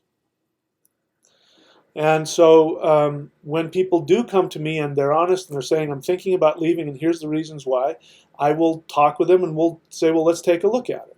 Is this unconscious resistance? Or is this really because, you and I have nothing left? Is there nothing left for me to help you with? And more often than not, it's their own unconscious resistance. And I say to them, I'm really glad you're at this point. Because now that you see me as a human being, and you know that I'm just as human as you are, that now I can really teach you. Because now you're not projecting onto me something that I'm not. Which is the same. When you act on your unconscious resistance and you run away from a teacher, assuming that they're a real teacher, you're doing the same thing. You're either in love with them or you hate them. There's no middle ground. And when you can be in the middle ground where, yes, I have all of my negative feelings about you and I realize you're just human, but you do have something that I want, so I am going to stick with it and I'm going to stay. Then you will learn. Then you will learn how to be your own teacher. And that's what all real teachers do in my experience. So anyway, now I can see the thing is going off. There might be some questions, so let me take a look and see here. All right, so where am I going here? Okay, so yeah, man, Logan you just can't let this go, can you? I mean, I'm not going to read all of your arguments, but dude, seriously, if you believe I'm wrong, why are you spending the time trying to convince me? There must be something I'm saying that you know is true. And so instead of trying to fight me on it, if you really were comfortable with your position, and if you were secure in your position, then you would be able to go, let's see what this guy has to say. And then you could make the decision that, I think he's right there, or, I don't think that's true. But because you need to fight with me about it, it means you're insecure. So look, you're not buying your own bullshit. You're not convincing yourself, so you want to argue with me about it. I'm just a human being, man. I could be wrong. If you're right and all of these chemicals are these great spiritual tools, why the fuck do you care what I think? Just go do it. But the fact you keep fighting with me about it is there's something I'm saying that's getting in there. And maybe it's worth looking at. But yeah, I'm not interested in arguing with you about it. I don't care. I have no agenda. about this. So if you want to be right, go be right. All right. Sean 303 question: may one pass through fear by embracing death as an advisor? Death as an advisor is a Castaneda thing, and it is brilliant. And he used to say in his books, that death is always on your left side, waiting for you. And at some point in your life, death is going to touch you. And so if you're aware of that your death is following you, then instead of being afraid of it, you let it advise you. And your death advising you is saying things like, let's just say, for example, something cheesy like you want to invest money. Okay, I want to buy a new surfboard. I'm always buying and selling my surfboard. But what I go through is I start, my mother, who's dead, pops up in my head and starts telling me, why are you spending money on that? It's just a surfboard. You should be spending money on it doesn't matter that I can afford it, right? I just go through this. I'm a bad person if I buy that. So death as an advisor would, if I were to use that, would be, listen, you're going to die some fucking day. So is that new surfboard going to give you more fun while you're still alive? If so, fucking buy it. If it comes to leaving a relationship, if you're in a relationship and you feel like you're afraid of leaving somebody because you'll be left alone or you won't have whatever it is that you feel you need from that person, but the bulk of you is saying that this relationship is bad and you got to leave, death would say, listen, I'm going to touch you. It might be tomorrow. Do you want to spend your last day on earth fighting with somebody that you're not in love with anymore, or do you want to go and enjoy your life for a day? That is death as an advisor. So, and I'm using my example. If you want to really read the book, it's actually, Castaneda was a brilliant writer, brilliant fucking writer. So yes, passing through fear. I wouldn't say you pass through fear. It's that you live with it and you learn to be comfortable with your fear. That's different. So letting go of fear or overcoming fear, or, I don't necessarily think that, that's trying to escape. It doesn't mean you can't surpass your fear. I'm just saying that trying to escape anything, even fear, is a waste of time. You can still take action and be afraid. And the most important thing in life to get what you want is to take action. Conscious action. There's conscious action and then there's unconscious action. Unconscious action is doing something really fucking stupid that, makes your life worse because you're trying to avoid the fear of actually having the successful thing you're looking for. So taking action consciously is being in that fear and going, wow, I'm really afraid, but you know what? My soul really wants that, and I'm going to take the risk and I'm going to go do it. Okay? All right, so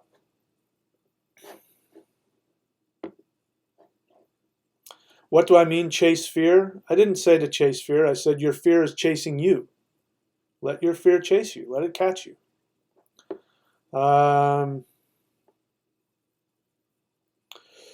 Logan says, why did he says some other things, but he says, why did you skip the other part of my question? Because I'm not going to get into an intellectual debate with you. I don't know what the galactic historian is, and I don't care. I don't care what other people say. So if you tell me 700,000 people all say that this is, that weed is medicine, I don't care. That's why. If again, why do you care what I say? I'm just one person. If the galactic historian tells you what you want to hear, go watch his channel. There's the door. You don't have to listen to me if you don't like it. It's right there.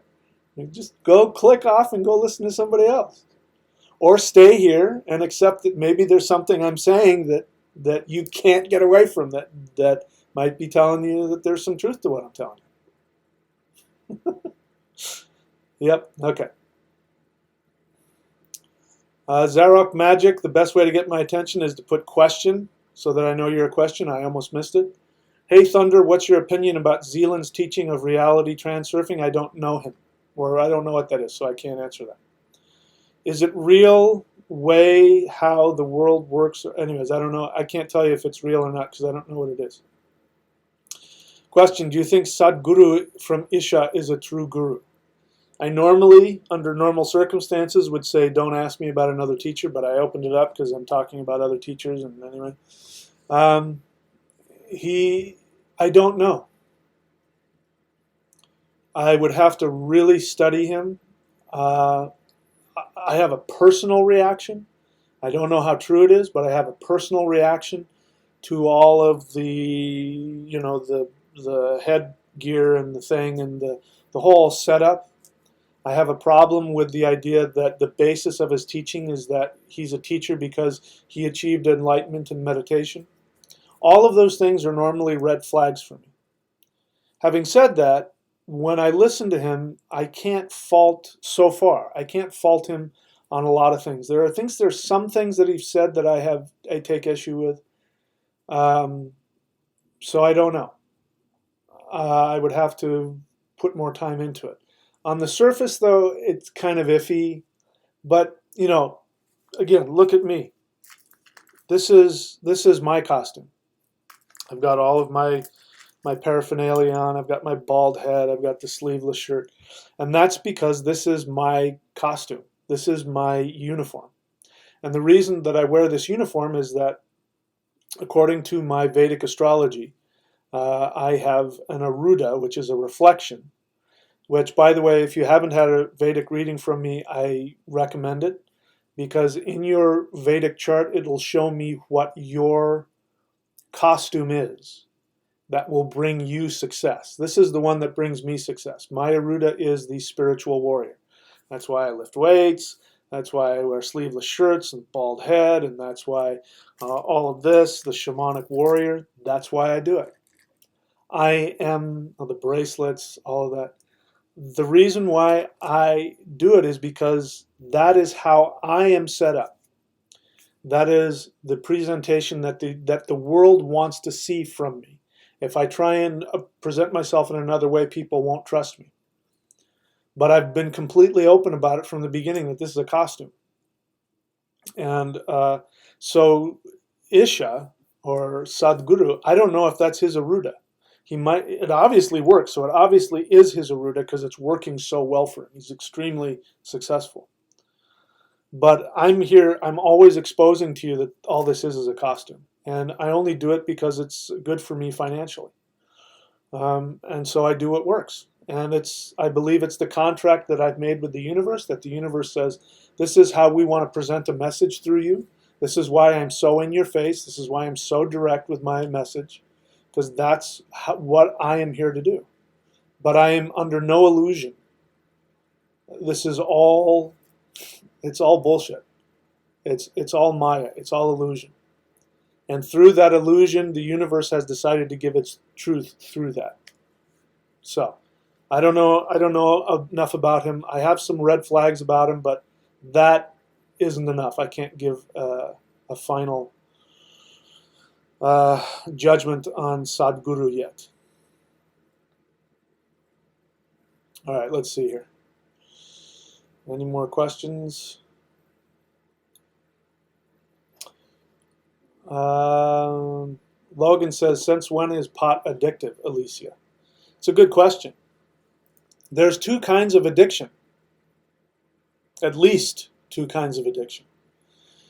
Opiates are without a doubt addictive, and they're addictive on the physical sense because you actually do become physically dependent. Like if you don't take them, it messes with your brain chemistry to such a degree that you need to take them in. Otherwise, you could get yourself really sick. You become physically dependent. That's why kicking heroin and opiates is so hard to do, because it's really actually very dangerous. There's also emotional addiction, which is, when I talk about addiction, most of the time I'm talking about emotional addiction. Emotional addiction, you can be addicted to anything. You can be addicted to surfing, surfboards. I'm clearly addicted to surfboards. I have to, I mean, I swear to God, I would right now, if I could, I would go and buy 10 surfboards today. I mean, it's just how I get out. It's how I, get out of my life. I'm telling you that I am addicted to it. there's a rush, the emotional rush of it. And it's all about avoiding your feelings. It's all about avoiding that discomfort of just being yourself. Now, when it comes to pot, there is also a physical aspect to it as well.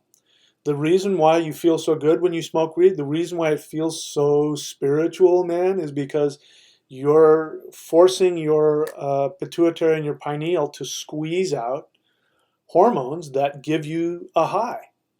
Now, these are things that your body needs and uses all the time, like, runner's highs and, falling in love and all those things, releases all those same dopamine and all that kind of stuff. These are natural things that we use, that our body rewards us for when we're doing things that, are good for us. But when you do it artificially with weed, you're asking about weed, I don't know what the exact chemicals are, but you definitely release things like dopamine and other things like that. What ends up happening is that the reason why you crash when you come off of it is because you have squeezed them out of your brain, and your brain says, we got to stop production. We got to stop production on the dopamine because there's too much, and it stops production. So then when you're no longer high, you hit this, and then you kind of can't get through life without weed, because physically you can't bring yourself up back to normal. So a lot of people do weed, the whole wake and bake. A lot of people will do weed because they just got to get themselves back up to normal. And so you do have to go through a detox period where you have to get your brain chemicals to bring yourself back up to normal again. So it is addicting. It doesn't mean it's good or bad. It's just the fact of it. And everything's addicting. Sex is addicting. Lifting weights is addicting. There's all kinds of addiction. So, just own it.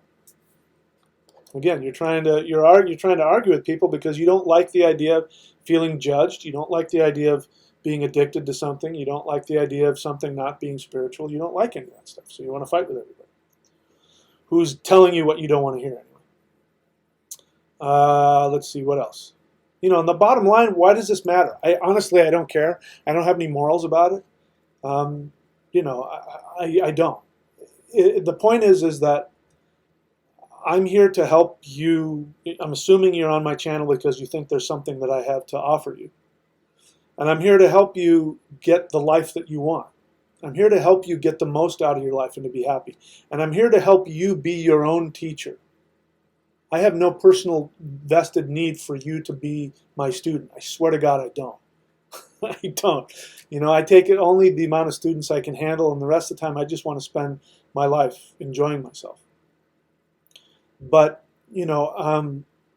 I'm trying to tell you what I know from my experience to be true. That's what I said down here, is that a true teacher doesn't come from, oh, this book says this, and I said that, and so appeared to me, and the God of such and such, and gave me the magic tablets of the whatever. I'm telling you from my experience. I'm telling you from personal experience. This is what's worked. And I feel really confident that, I believe that if you do some of the things that I say, you will have that experience as well. So that's why I teach that. Anyway, I don't know what the hell I'm saying anymore. All right, let's see if I can find any questions here. So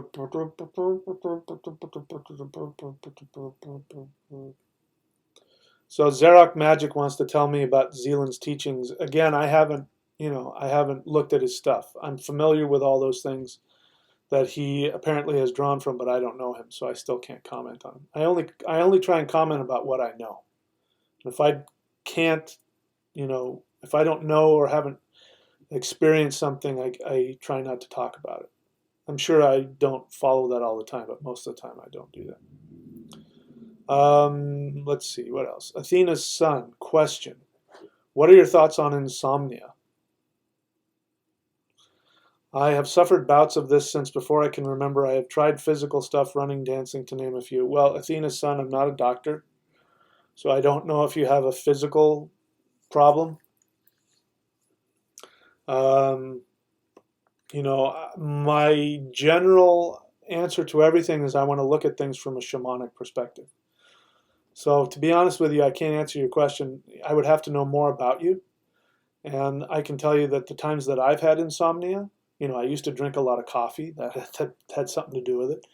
But I was, and if I'm working, like when I used to act, like trying to memorize lines and get into a character and all that kind of stuff, it was hard sleeping.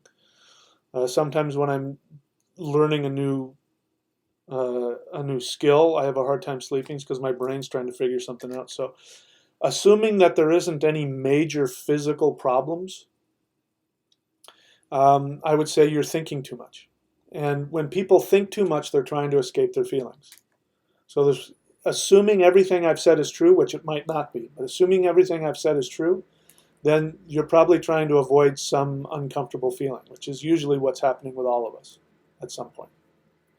So I don't know I can't help you. I'd have to know more to see if I could even begin to help you. Wow, Logan's not addicted to weed. He rarely smokes. Well, frequency has nothing to do with addiction. You could smoke once every couple of weeks and you'd still be addicted. The addiction is that you get to a certain point emotionally where something unpleasant comes up. And in order to avoid that unpleasant feeling, you use something. So I'm not saying you are or you aren't addicted, but frequency has nothing to do with it. Again, I still don't know why you're trying to argue with me. Why do you fucking care what I think? Why are you still even here? If I'm so off base, why are you still even here? It's a waste of all of our time. Anyway, again, if you want my attention, please put question. I almost missed this. Greetings from Brazil. Rodrigo EP says, can you recommend any books on the left-hand path magic with Norse god archetypes? Go to michaelwilliamdenny.com, which is my website, and you'll see all of my books. It's, yeah, so that's what I recommend. Sean, question 303, question. Your Vedic astro chart shows my Aruda as Ketu in Leo in the 10th house, the selfless leader. Am I correct in assuming that dressing like a modest nobody may impede my success? That's a good question. The selfless leader could also be with Ketu, could be the spiritual leader, because Ketu is like the monk who is achieving nirvana and doesn't care about the rest of the world. So, how would a king who is a monk dress? That's a total clash, because a king is very extravagant and a monk has nothing. So you have to figure that out. Dressing like a modest nobody might actually make you more successful. But the thing is, if your Aruda is Ketu in Leo, it means that Ketu is dressed in Leo's garb.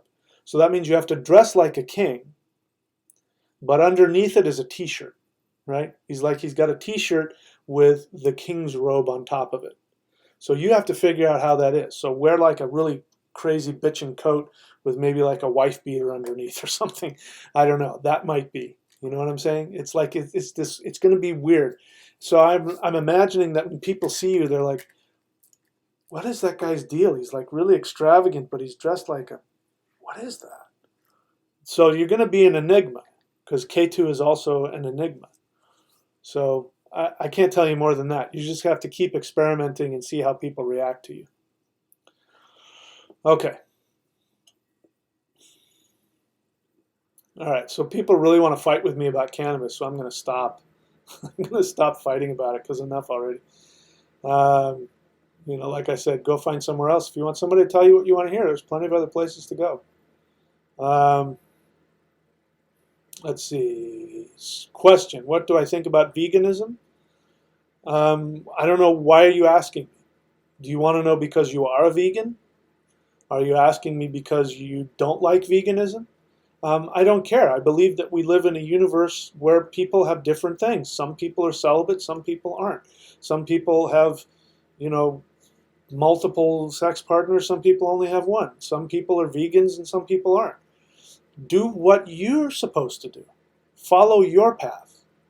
I can tell you that I can't be a vegan even if I wanted to be. I'd make myself sick. My body is just not designed that way. I have to eat so much protein just to sleep at night. So, I do eat actual animal flesh because I know there are things you can get in animal flesh that you can't get in vegetables. Um, vegans want to fight with me about that, but that's because that's their destiny, that's their karma. They have something in them that they can't eat animals, and I totally respect that.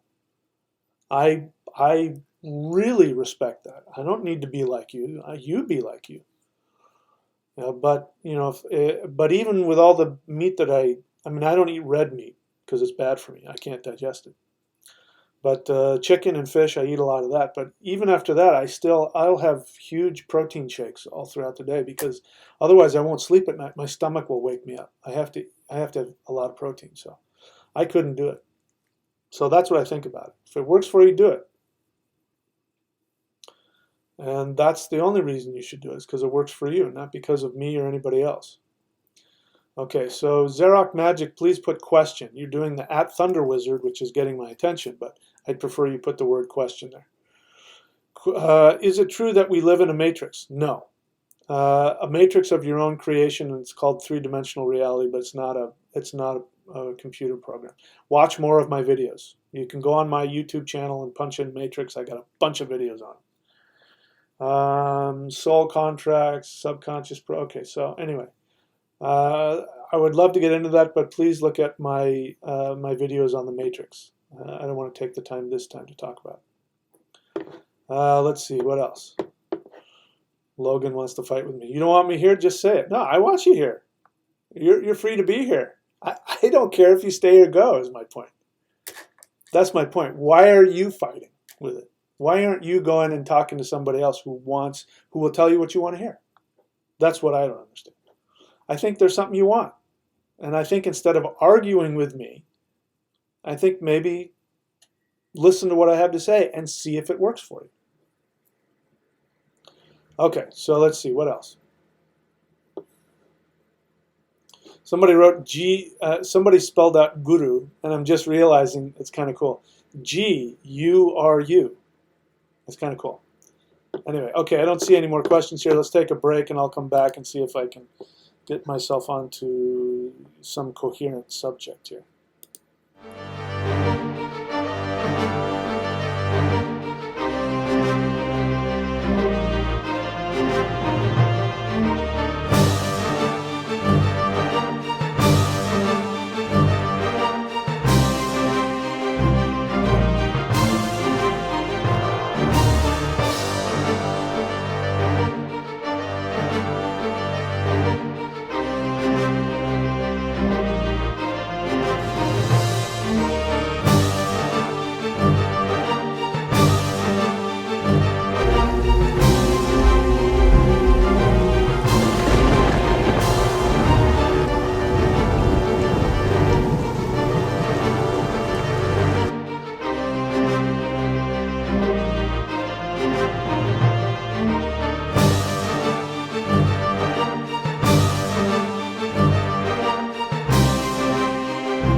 Okay, so I think I mentioned something about, looking at viewer comments. So let's do some of that. Let's take a look at the viewer comments, because some of them actually have some pretty interesting questions. And here's one. This is Ben Free Spirit commented on the video, The 5 Rules to Master the Matrix, which is one of my videos. Go look for it if you want to learn about the Matrix. He commented. Let's see, what did he say? He said, I'm here to prove hang on. Shut up. Stop talking. Thank you. Okay, so he said, you have great info on your videos. Your thoughts on dealing with money? Question. And then he goes on to elaborate. it's so funny. People ask questions when really what they want to do is put out a statement. So his statement is, I believe we should not, meaning should not deal with money. I believe we should not deal with money and just go all the way in fearless-based actions. So he's taking something that I've said and saying that what he's doing is based in fearlessness, which I don't know yet. But he says, go all the way in fearless-based actions, not dealing with money. The people who I have met who do not deal with dollar sign are more at peace, joyful, and healthy than all others I have been around. From what I gather, money is a big downfall to our spiritual mission in this life. Was just curious on your exact opinion on this. So my exact opinion on this was, I replied to him, which I haven't heard back, which was something like, what did I say? Interesting. I said, interesting thought. And then I asked him, so how is your internet paid for? Because he's coming on here and he's writing. I am not aware of any internet company that will take anything other than money to let you get on and use the internet. That's why I asked that. So what are my exact thoughts? My exact thoughts on money is that money is just energy. It's nothing else. Having said that, I have nothing against the idea of somebody going without money. When we work with the rune fehu, fehu means cow, and the rune fehu is usually connected to money. But if you look at what a cow was back, the reason why we have the word fee today in modern language is because it comes from the word fehu, which means cow, which means at some point, and people who spoke, Old English or Germanic or wherever it came from, that our ancestors didn't have money. Our ancestors bartered. So instead of saying, I've got a lot of money, they'd say, that guy's got a lot of cows. And because what is a cow? A cow has everything that you need. And that's why we domesticated them. Cows have skins for clothing, you could make homes out of it. You could make a tent out of that and live in that. You had food because you could eat the meat of the cow. You had milk and cheese because the cow can give you those things and you can live off of that. The cow has bones, which can be made into tools and weapons, and sinew, which you can use to tie things together. So basically the cow was the Walmart of the ancient world in Europe. And so that's why fehu means resources. And so when you bartered with somebody to fix your house or to give you this or to, whatever it was, you would give them a cow. You would give them a fee. You give them a fehu. Say, I'll give you this cow in exchange for that. You come and build my house or whatever the hell it is, right? So money is no different. Now, it is true. I wish I had a wallet here because I'd pull it out. I don't even carry like paper money. Paper money is useless unless the person that you're giving it to agrees with you that it has value. So it only has symbolic value. So I'm with you on that. We're dealing with symbolic value. It doesn't have any real value. I do think that if people chose to live in a way where they bartered with real things, like they gave, real stuff in exchange for services, it would bring us back into a state of connection, which I think could probably be really healthy for the mind. Having said that, that's, doing that because you think that's a really cool idea, and I like that idea, is totally different than, I'm going to escape the matrix of this world, man, and I'm going to just go without money and everything, barter anything, but I need internet because you got $20 so that I can get my internet paid for this month. So, he's on the internet, so he can't be completely disconnected from money. So, that's why I asked that. I think that that's pretty unreasonable unless you chose to, live somewhere where there wasn't any money. So let's say Ben isn't paying for his internet. Somebody's paying for it with money. So look, it's just energy. It's just energy. That's all that it is. If I'm doing a rune reading for somebody and let's say fehu comes up, meaning that they're going to get a lot of money, I don't tell them they're going to get a lot of money. What I tell them is that you're going to get a lot of resources, because it is true. You can have no money in the bank and still have all your stuff. You can still have a house to live in and all that. But at some point along the line, somebody's throwing money around to make it happen. It doesn't mean that you have to do that, which is an interesting way to live.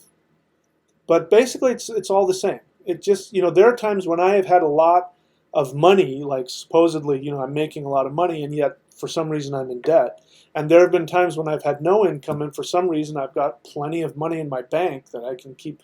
I don't understand how that works. I'm not the greatest when it comes to, bookkeeping, so that could be it. But I think part of it is that, when you're in a space where the universe is providing for you, the universe is going to give you what you need, which is going to be most efficacious. If the easiest way to do it is to give you money, it'll get you money. If the easiest way to do it is to, somehow you get some kind of setup where you end up getting free room and board in exchange for, pet sitting or something, I don't know.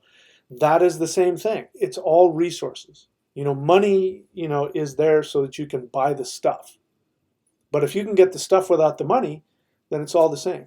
Anyway, I thought that was kind of a cool question, so I answered that. So let's see, what else do we got? What else do we got going on here? Let me see if there are any other questions here.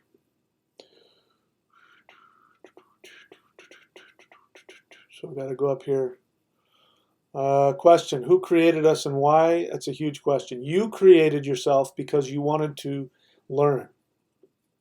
You created yourself because you wanted to learn. You created three-dimensional existence because you wanted to learn. Okay, did I answer that? Let's see, what else? What else?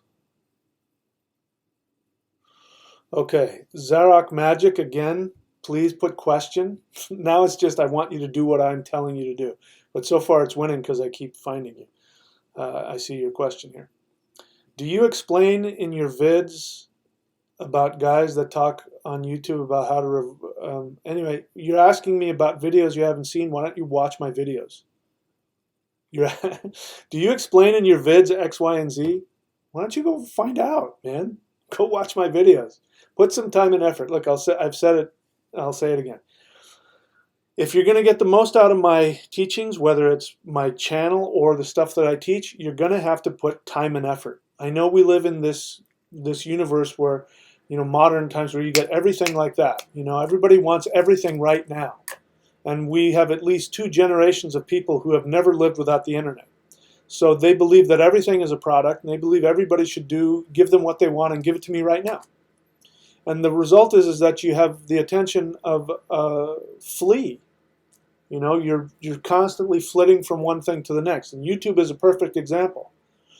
People, it happens to me too. I'll go on and watch it. Oh, let me see what that is. And you'll click on that. And then you watch it. Oh, let's go click on that one. And so, if you want to find out what are on my videos, go on to my channel and search my channel for my videos. And depending on what device you're using, you can actually search my channel. Put some time and effort into it. And I'm saying that because it's going to be true even if you, let's say, get one of my videos or follow one of my video teachings like Qigong or whatever. You're going to have to put the time and the effort into learning it. Like one guy says, can you teach me one spirit fighting move just to get started? The whole idea is, back in the day, back when I was a kid, but way back when, if you wanted to learn martial arts, you actually had to go walk to a physical place and knock on a door and then actually learn from somebody. The thought somebody giving you something over the internet, one move to get you started, without any clue that it's an entire discipline that's going to take some work. Why is this important? Because this is the main reason why people run away from their feelings. It takes discipline to be able to stay in your feelings and not run away from them, not take a hit, not take a drink, not go buy a surfboard, whatever it is that's going to get you out of your feelings. It's going to take time and effort to transform those feelings. So you want to get out of those negative feelings for good and for real, it's going to take a lot of work. You're going to have to work really hard, and it's going to take time. And I'm telling you right now, if you don't want to put the time and effort into it, I won't be able to help you. But if you want what I have, then you're going to, have to do what I did. I don't know any other way to do it. It takes time and it takes effort. That's why when you do a ritual, you do it every day for 40 days. Those kinds of things. Okay? Yeah, people are asking me questions without following my... Anyway, what do I think of demigods, half-gods, avatars, the gods, method, do they exist? I don't care. I think that it's kind of a frivolous question, and I don't really care. Yeah, sure, they can exist. I think all kinds of beings exist in this universe. I do talk about gods, but go on to my channel on that. Daniel says, question, if we create our reality and there are no victims, now that's an assumption because I have said that, so he's putting out the assumption that I give. If we create our reality and there are no victims, then why should we concern ourselves with the suffering of others? I never said you should concern yourself with the suffering of others. I never teach that. What I teach is that, I'm not saying that I'm like an asshole. I'm a nice guy and I am compassionate and I'm kind, and if I can, I'll help out and be kind to people. But the idea is that when you follow your true path, which is your joy, what gives you joy and gives you strength and happiness, you automatically help others. The best way to help others is to give yourself. God helps those who helps themselves. That's a very true statement. The universe helps those who help themselves. People who live to help others are not letting those people have the dignity to take care of themselves. So people who are martyrs, God, I have an example in my head which I wish I could share, but I'm not going to because it might be hurtful. But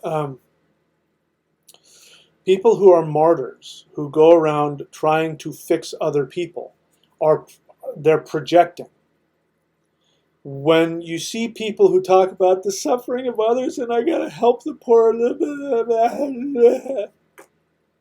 I'll give you an example. Michael Jackson. Michael Jackson, as he's dying, because he's on propofol or whatever it is that he, addicted to drugs and dying from that opiate, very strong opiate that doctor was giving him. He's saying, I do it for the children. I do it for the children. And we know what he was accused of, right? We know that he was accused of molesting children. Assuming that that's true, I don't know if it is, but let's just assume for argument's sake that it's true. It fits within the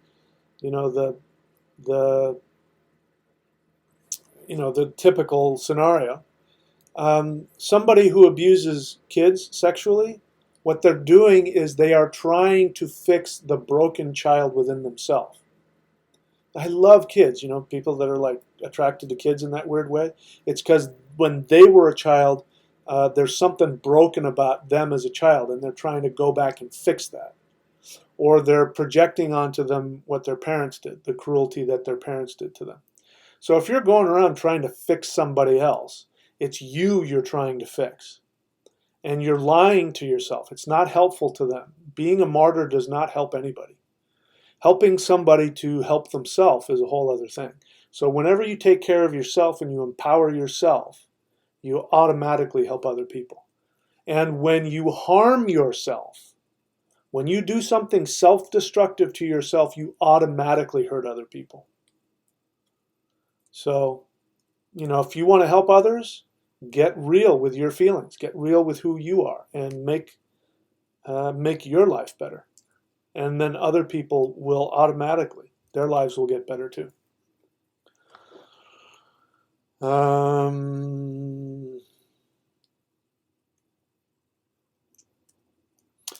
Okay. Then, like Daniel says something else. If they cause themselves to become victims, should the weak not perish? That's kind of a weird thing to say. I'm not saying the weak should perish. I'm not saying that. That sounds kind of weird. If somebody was stuck in a ditch, I would help them out. If somebody gets hit on the side of the road or something and needs a ride to the doctor, I would do that. I'm not saying don't help others. So that kind of should the weak not perish is kind of weird. That seems like that's a projection. So you've got a negative view of yourself. Somebody in your life picked on you or was hard on you or was abusive to you, and that's kind of an abusive thing to say. And so that's how you feel about yourself. So you're taking what I'm saying a little farther than I take it. You know, how you feel about yourself is how you treat others. When I'm in need of help, I help myself. So I'm going to help others if they need it. But I know the difference between somebody, you know, for instance, if I'm walking down the street and there's a drunk in the gutter lying in his puke, I'm going to keep walking. Because the worst thing I can do for that guy is pick him up out of the gutter and give him a hot shower and give him some food. Because what that guy needs, he's caused his own problems. What that guy needs, you know, and I'm not, you know, alcoholism is a pretty fucked up deal. It's nothing to sneeze at. I believe it's a disease. But it's a self-inflicted disease. And the only way out of it is if somebody says, I need help. And until that guy decides he needs help, there's nothing I can do for him. So I'm just going to walk right on by. So that's a little bit different. But that's not letting the weak perish. That's a whole different thing. Gregor's Gunia, question. Hello, Thunder Wizard. My question, what is your perspective on telepathic communication? My perspective is that it exists and it's no different than any other communication, and I don't care about it outside of that. It's no better or worse than verbal communication. How does it truly work? I don't know, and I don't really care. What biofeedback is? I don't know. I don't understand the last part of your question. I think you're new to my channel, and you're welcome. But I suggest you watch more of my videos so you know where I'm coming from and what I teach. Thank you for being here, and thank you for the question. Let's see. Where did I go?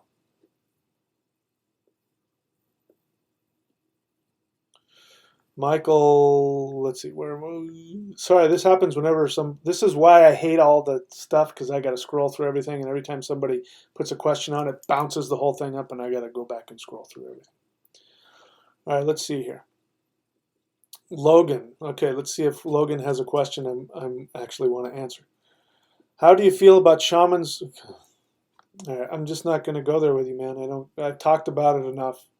And I've talked about it in other videos, so go watch them. All right, what else?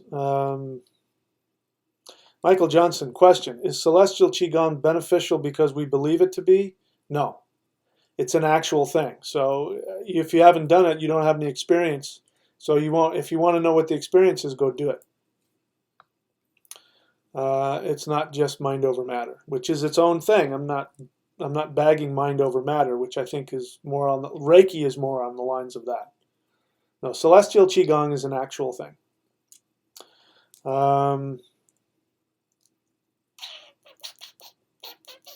Question, is this kind of Revoking Souls videos on YouTube are legit? So instead of asking me what some other videos say about that, why don't you go and watch my videos on what I say? That's a better use of your time.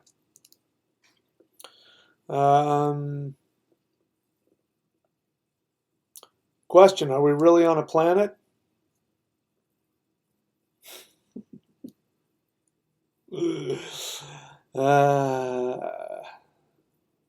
Let's see here. Question. Am I finding any more questions?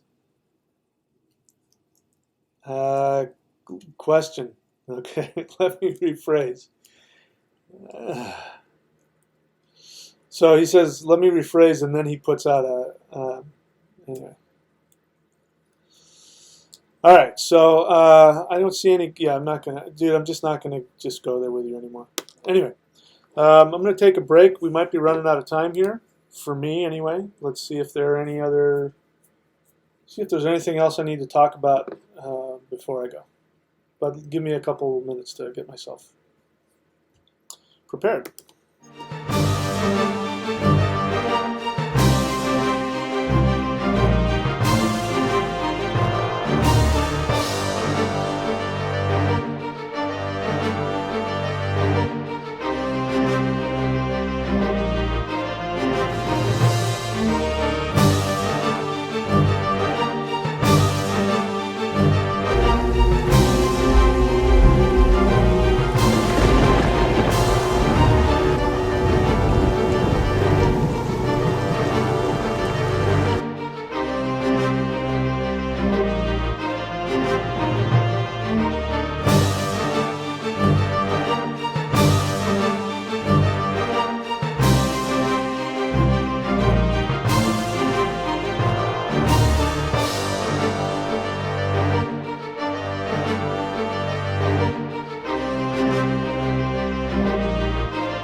Okay, so I think I've kind of run out of things to say.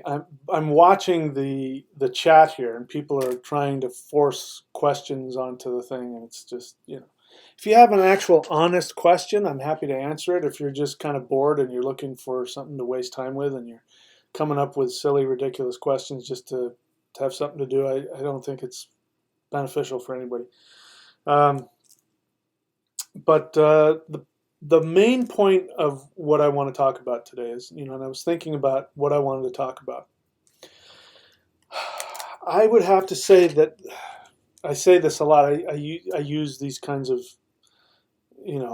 generalizations a lot. So, but I would say for me, among the most important things, if not the most important thing there is in this universe, in human life, to be successful and happy in human life, to achieve enlightenment, whatever that is or isn't, it's really important to have the discipline to stay with your feelings. And I want to acknowledge that it is really challenging, especially if people have gone through difficult um, lives, if they've been, if you've grown up in a less than, loving environment, which most of us have, especially here in the West. But we live in a society that's working really hard to disconnect us from our feelings, really hard. So, as much as I give people a hard time about it, I'm not unaware of how challenging and difficult and how painful and how frightening life can be. And I completely understand why people think that they're victims. There's I could scroll back through the comments, and there's one guy earlier on who was very upset about that the world is hell, and that everything is trying to kill you. I think that one of the things, everything is trying to kill you. And then here's the thing about half truths. This is one of the things I point out about teachers, is that a false teacher, what they'll do is they'll bring out half truths. So it's half true that there are problems. Just we want to talk about food. Everything is trying to kill you. The fluoride in the this and the pollution in the air and the we could spend our whole lives on that. And there are some people who are meant to do that, who are meant to actually make our drinking water better and our food better. And so I'm not trying to discount any of that. But being in that state of victimhood is as much a drug as anything else. Being addicted to fear is a way of avoiding your true feelings, which are going to be far more frightening if you've gone through any kind of difficult life, if you've gone through any kind of tragic upbringing, if it's going to be very frightening. And so when I say the most important thing to do is to stay in your feelings, I'm saying that it is going to be a long process, and that you better get used to it if you want to achieve any kind of enlightenment. And I can remember early on in my life, that same period when I told you about, when my greatest fantasy was to stick my head out of a car window at 60 miles an hour so that I could hit the side of a brick building and have my head crack open and all the insanity would ooze out. That was my highest aspiration. Obviously, I didn't do that. And you can imagine just from that the intensity of how much pain I was in and how difficult it was. So I do understand. Everybody, whatever your victim mentality is, I get it. Whatever conspiracy theory that you think is running the world, I get it. I know why you're there. It takes one to know one. But I can tell you that where I'm at today, at 54 years old, perhaps in the best health of my life, I don't know. Last time I had my numbers checked, it was two or 3 years ago, and it came back that my numbers were like unbelievable. Like knock on plastic, maybe it'll stay that way, but like unbelievable numbers. How can somebody this age their numbers be that good? Part of it is because of what I'm telling you now. I have worked really hard for my entire adult life. I have worked extremely, extremely hard to be conscious of all of my feelings. and to be able to verbalize all of my feelings, and to be able to uncover all of my unconscious pain, and to be able to become work to be able to be aware of all of the ways I sabotage myself.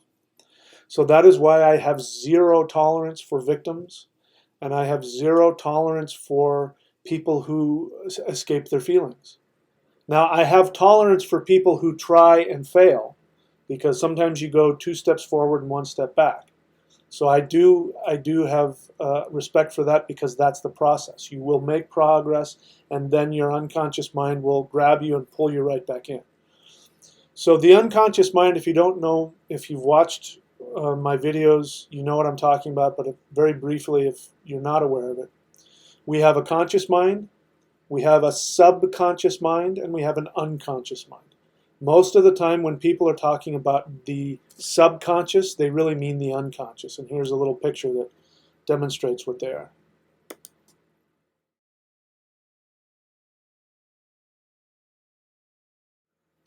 The conscious mind is what's listening to me now and what's typing in the questions. It's the part of you that interacts with me on a conscious level. It's a very small part of who you are. Your conscious mind is being affected by the other 2 minds. The subconscious mind is the part of your mind that holds all of your things like your social security number, your driver's license, your address, your age, the stuff that you're not thinking about 24 hours, but when you need it, it's there for you. Oh yeah, my social security number is bing, bing, bing, bing, bing. But the subconscious mind is the lens through which you create your reality. So it intends your reality. That's why meditation is important. It does use the subconscious mind. The unconscious mind is the other 99% of your mind that holds all of your beliefs, your unconscious beliefs. Unconscious means you're not aware of it. So, when I point out to people when I'm working with them what's going on in their unconscious and they want to fight with me about it, assuming that I'm right, which maybe I'm not, but assuming I am, they're fighting with me about it because they're not aware of it. But they react really strongly to it. People used to walk around, and I haven't heard the phrase in a long time, but a latent homosexual, right? So a latent homosexual means somebody who's unconsciously got homosexual desires. And so if you point out to them, something about that, they get extremely defensive. Now, on a conscious level, they might be thinking that, that they're not. But it means that the unconscious part of them that's trying to stay unconscious is fighting. So the way the unconscious mind works is that you have learned all kinds of things.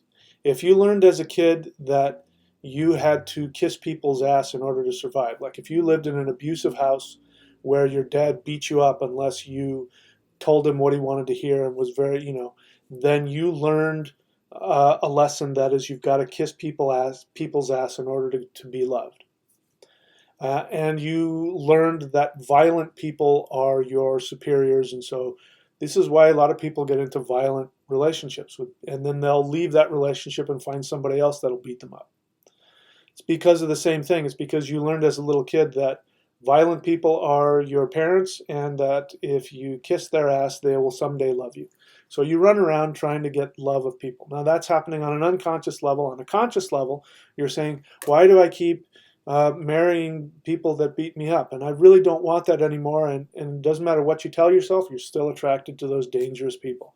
That's an extreme example. You can use it, in any other kind of way. It means that you're unaware of how you've been programmed to survive.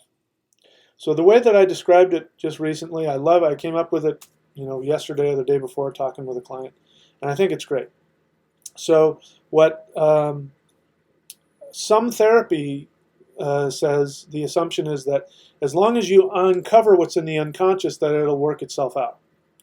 And that's not what I teach. The shamanic perspective is that the only way to know what's going on in your unconscious is to take action towards your soul desire, which many times will be very fearful for you. So you want to become a dancer, but you're afraid that you won't make any money, which is, your dad was a whatever. Your dad was My dad was a physicist. Your dad was a scientist and told you that artists will never make any money. So you have this unconscious belief that artists never make any money. So you're afraid to go be that dancer or whatever it is because you're afraid you'll never make any money.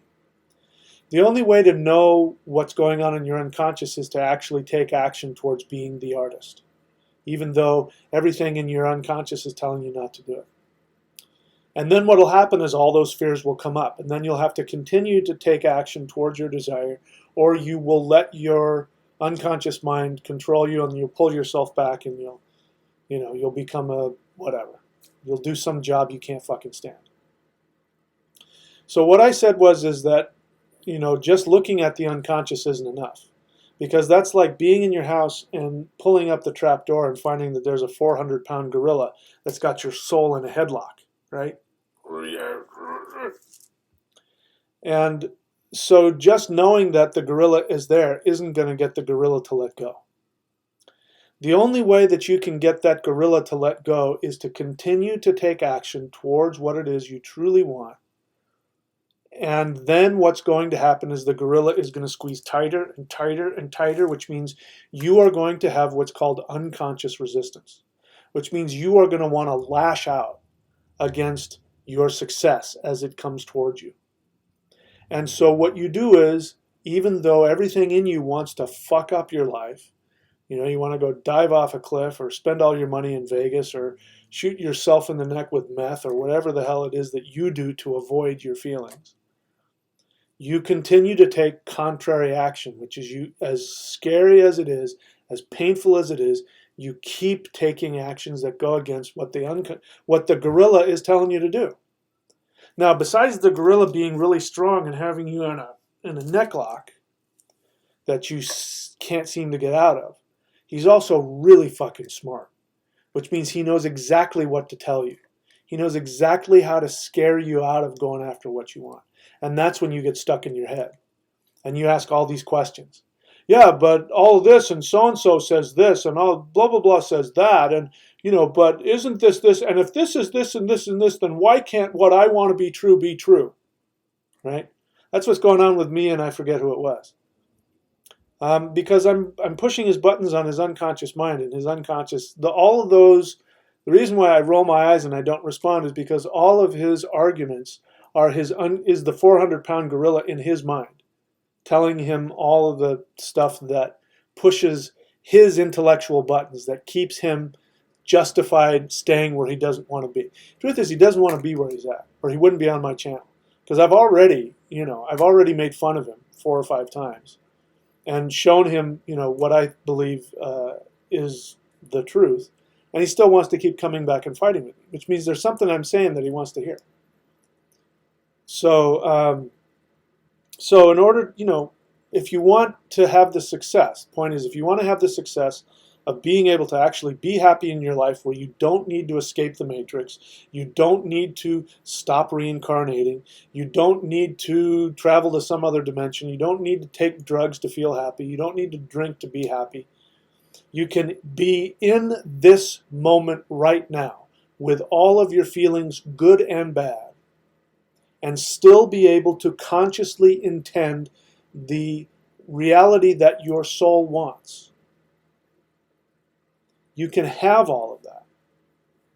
And it's going to take hard work, and it's going to take a lot of discipline and a lot of patience. And that's going to take, being able to have your feelings. And I would, I am going to stop now because I'm just starting to go in circles. But there's so much out there with the false gurus that are trying to tell you, if you just follow this, if you just do this meditation, if you just take this pill, if you take this power plant, man, and trip out with this power teacher, then there's so many people out there trying to give you the thing that's going to get you out of your feelings. And if you can get honest with yourself and acknowledge that the reason why all of those teachings are attractive to you is because you don't want to be feeling what you're feeling. If you can acknowledge that and be honest with yourself about that, that is the first step. The first step towards mastery. the first step towards learning how to control the universe by surrendering to it. And there is nothing more spiritual than this moment right here, right now, in your normal conscious awareness. There is nothing more spiritual than when you are sitting on the toilet having a really stinky shit. That is as spiritual as it gets. And just having a great, and I do it all the time. I do it all the time. I know how to meditate. I know how to play with my brain chemistry by doing certain things to get me to be in bliss. I know how to do that.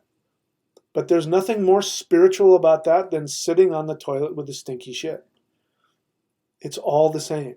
And when you can see that, when you can see that everything is as spiritual as anything else, then I believe that is as close to enlightenment as you can get.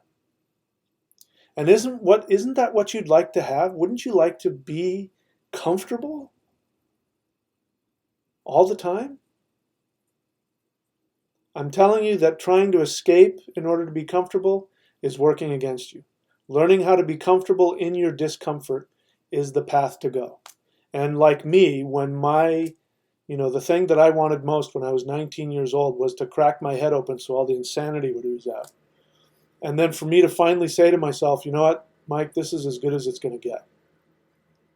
As horrible as that sounds, meaning I knew that at that moment, it turned out not to be true as time went on, but at that moment, I was ready to believe that, you know what, it's never going to get any better than this. This horrible feeling that I have is never going to go away, and this is as good as it gets. I might as well make the most out of my life. I might as well make the most out of it. And I stopped trying to escape. When you can get to that point, now you're at the beginning that you can really start to create your life. And you can get to the point where you can have all that beautiful stuff and have, you can, if you want to learn how to get high in a way that will help you be more conscious, do celestial Qigong every day. Like Jedi Black Knight, he's doing it for at least an hour a day. And I get these emails from him telling me how high he's getting from doing the Qigong and how intense it is and how the reality, there's warping and all that. You can have all of that. I'm not trying to take that away from you. But if you do that, it's also going to help you get more real with your feelings and learn how to be who you are in the moment. And you'll learn how to train your brain to open up and release those chemicals in a way where your brain gets stronger and you can release more of the DMT and more of the dopamine, which will get you to that state of altered awareness, and that there won't be any downsides and you'll be emotionally happier and all of that. And at the same time, you will be forced to look at all of your negative stuff and you'll have to face that 400-pound gorilla who's got you in that neck lock. Anyway, so I think I'm kind of babbling now, so I will shut up. I'll check and see if there's any more questions, and then we'll make our way out of here. So let me back up here and see if I can find any answers here, or questions here. Is blood magic dangerous? No, our ancestors that's what animal sacrifice was. I mean, should you go around cutting yourself? No, I don't think it's necessary. But I only think the only thing that's dangerous about any technique is who's behind it and why. It's dangerous if you're doing it, for the wrong reasons. But I don't recommend it. You don't need to do it. It's not necessary. Let's see. Cedric Hook's question. What role did sacred groves play in ancient times, and how can they be utilized today to amplify ritual, ceremony, and meditation? It's a huge question. For me to answer that, it would probably take me hours. But the short answer is that groves, especially like circles of trees, like if you do a ritual in, let's say, a forest around a circle of trees, without getting into all the specifics, it will definitely open up things. And by the way, trees release mild hallucinogens. The reason why you feel so good when you're out in pine trees release a mild hallucinogen. So And I love, nobody loves trees more than me. I love being around pine trees. I love going up into the mountains and just, what are those trees? The yew tree. If you go sit underneath a yew tree, that releases a poison which will put you into an altered state of consciousness. So that's how they can be used to amplify rituals, for that, for sure. But also simply because nature is a gateway to the unconscious. Besides all of the chi that comes out, the life force energy that comes through the trees and through the mountains and through natural places, besides all of that, it's also a gateway to the unconscious. That's why our ancestors did ritual all the time. Because unless you're able to access the unconscious mind, you won't be able to have that ability to intend your reality. That's why the whole point of my astrology reading, astrology.thunderwizard.com, the whole point of that is to give you a ritual that is finely tuned just for you. Because when you do that ritual on a daily basis, you will be able to intend your reality. You'll be able to fine-tune your subconscious mind to intend from your unconscious what it is your soul truly wants, and it'll transform your life. That's why I do it.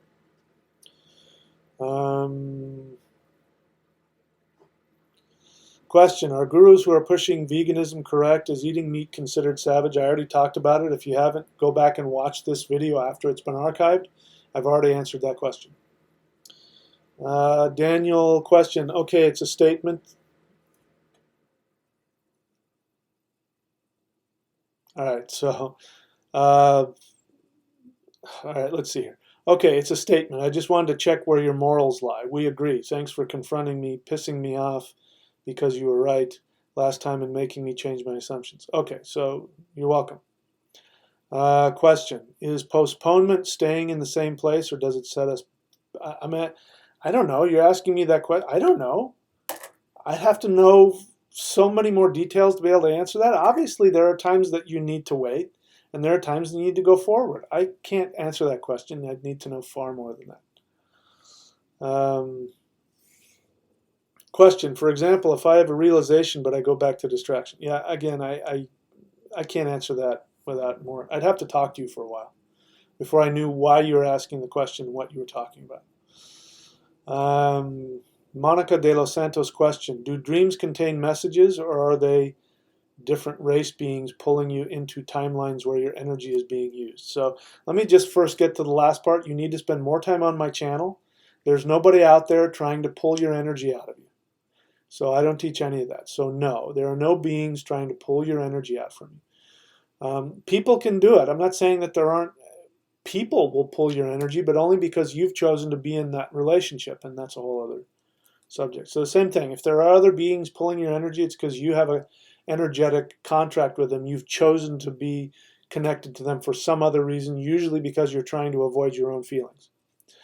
There are three types of dreams. There's dreams where your brain does what it does, which is it sifts through the daily events.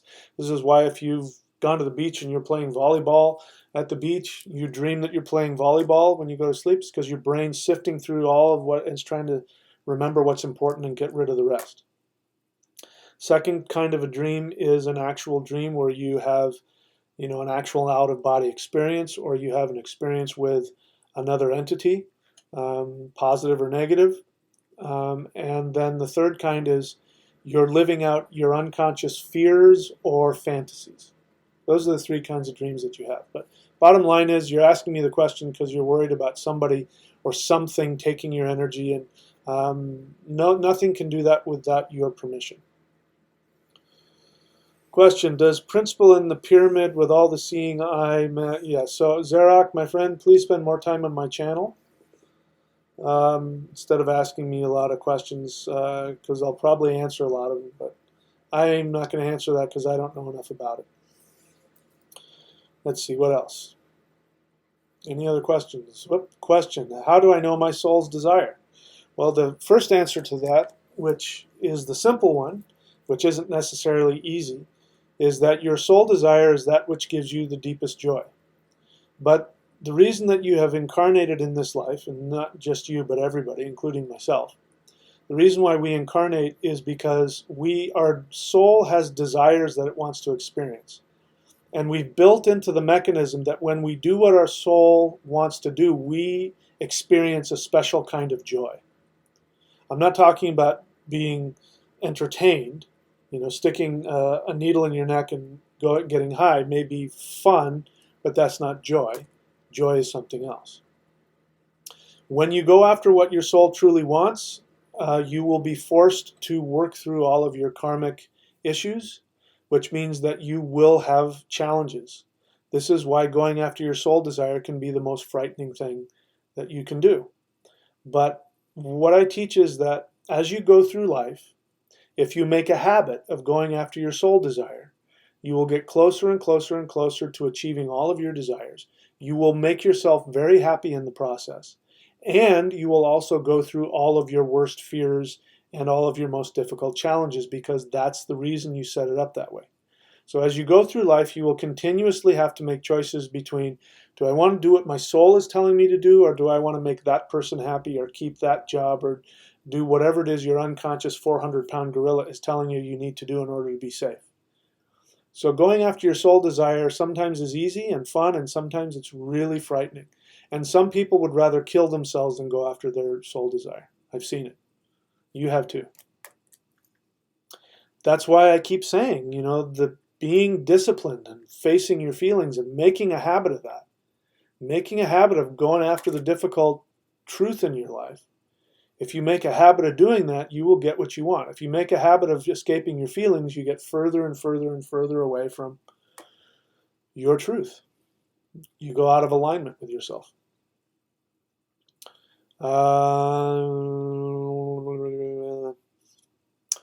Sean 303 question, is embracing death as an advisor a way to transform fear from a corrosive, paralyzing force into a catalyst for higher vibrational transformation? Yes. Is then fear necessary for life to evolve? That's just a weird intellectual question. Fear is a necessary component of life. It's not necessary to be afraid to survive. I'm not saying that you should seek to be afraid. I mean, I'm not nearly as afraid as I used to be about a lot of things, but whenever I go into something new, I experience fear like everybody else. So I'm not saying worship fear. I'm just saying, learn to be comfortable being uncomfortable. Learn to know the difference between an actual fear of, if I step off that cliff, I'm going to fall to my death, or I'm really afraid of taking that new job because I might lose my benefits. Learn the difference. One is you learn how to be comfortable in the fear, and the other one is learning, oh, that's an actual fear, and I need to I need to acknowledge that. It's about being mature. But you can't do that if you don't know how to live in your own feelings.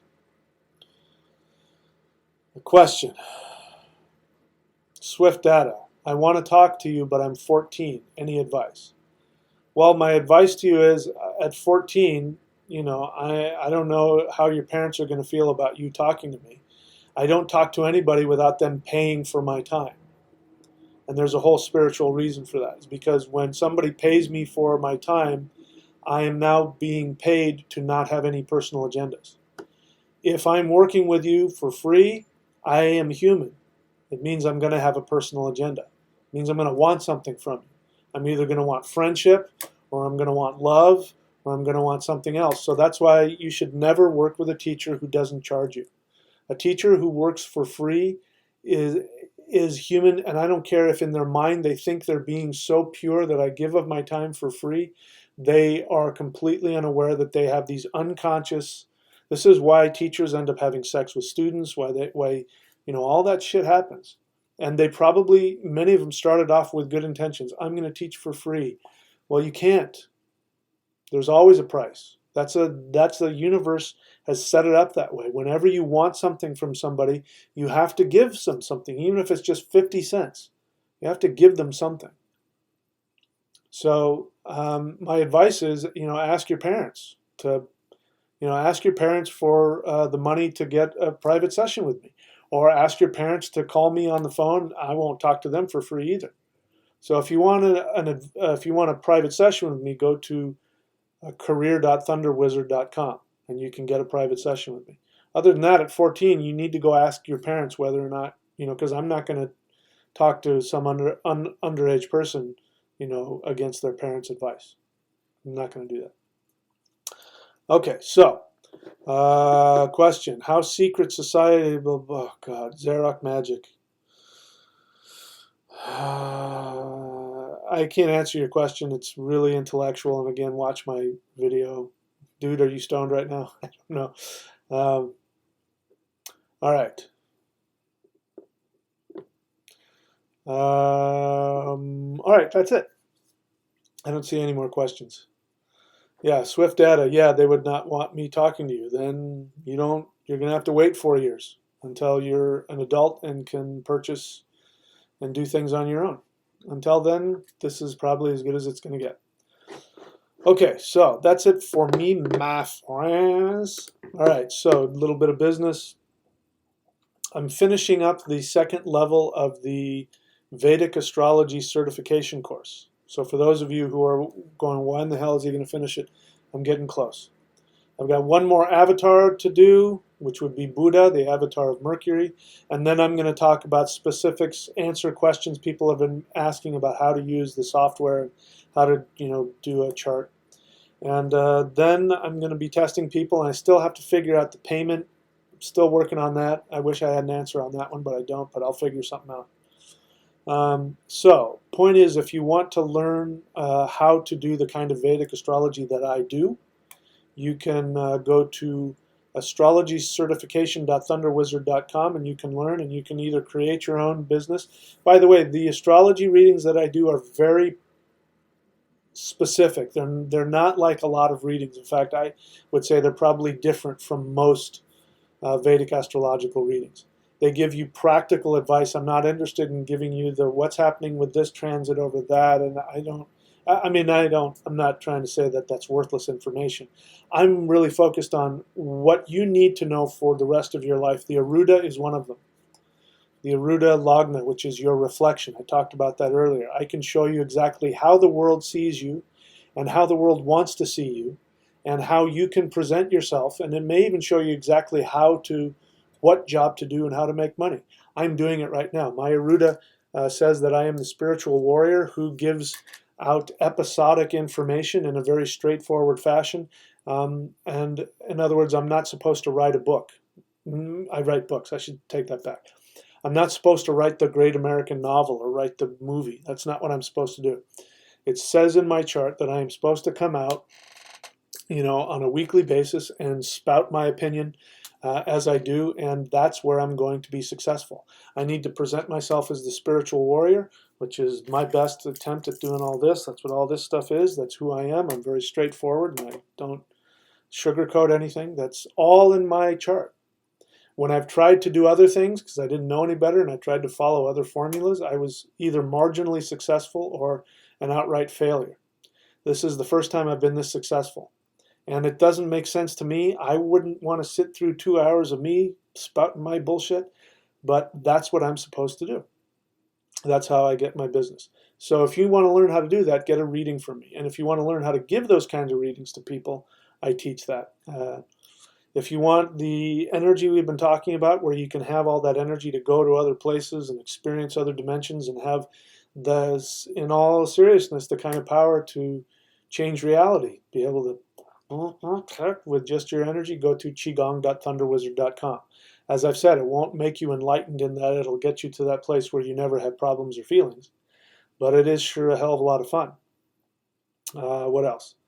To go to find out my books, go to michaelwilliamdenny.com, my last name Denney, and you see all of my videos. Let me see, do I have a new one on videos?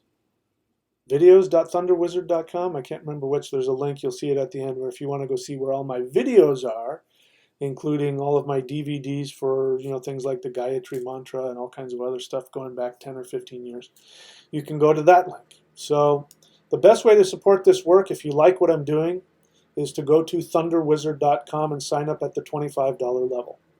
I think I'm maxed out right now on people working with me outside of except at the really high levels, like if you want to whatever, go look at the subscriptions on that. But I recommend that. Number one, If you do that on a monthly basis, that gives me, I can look at that and see how much money I'm guaranteed. That's like my paycheck every month. Then I can put more time into these videos. The more money that comes through that, the more time I can put into these videos. It's also really good for you because I do actually teach some really good stuff you're not going to find anywhere else. And you can start at the bottom and learn real shamanism.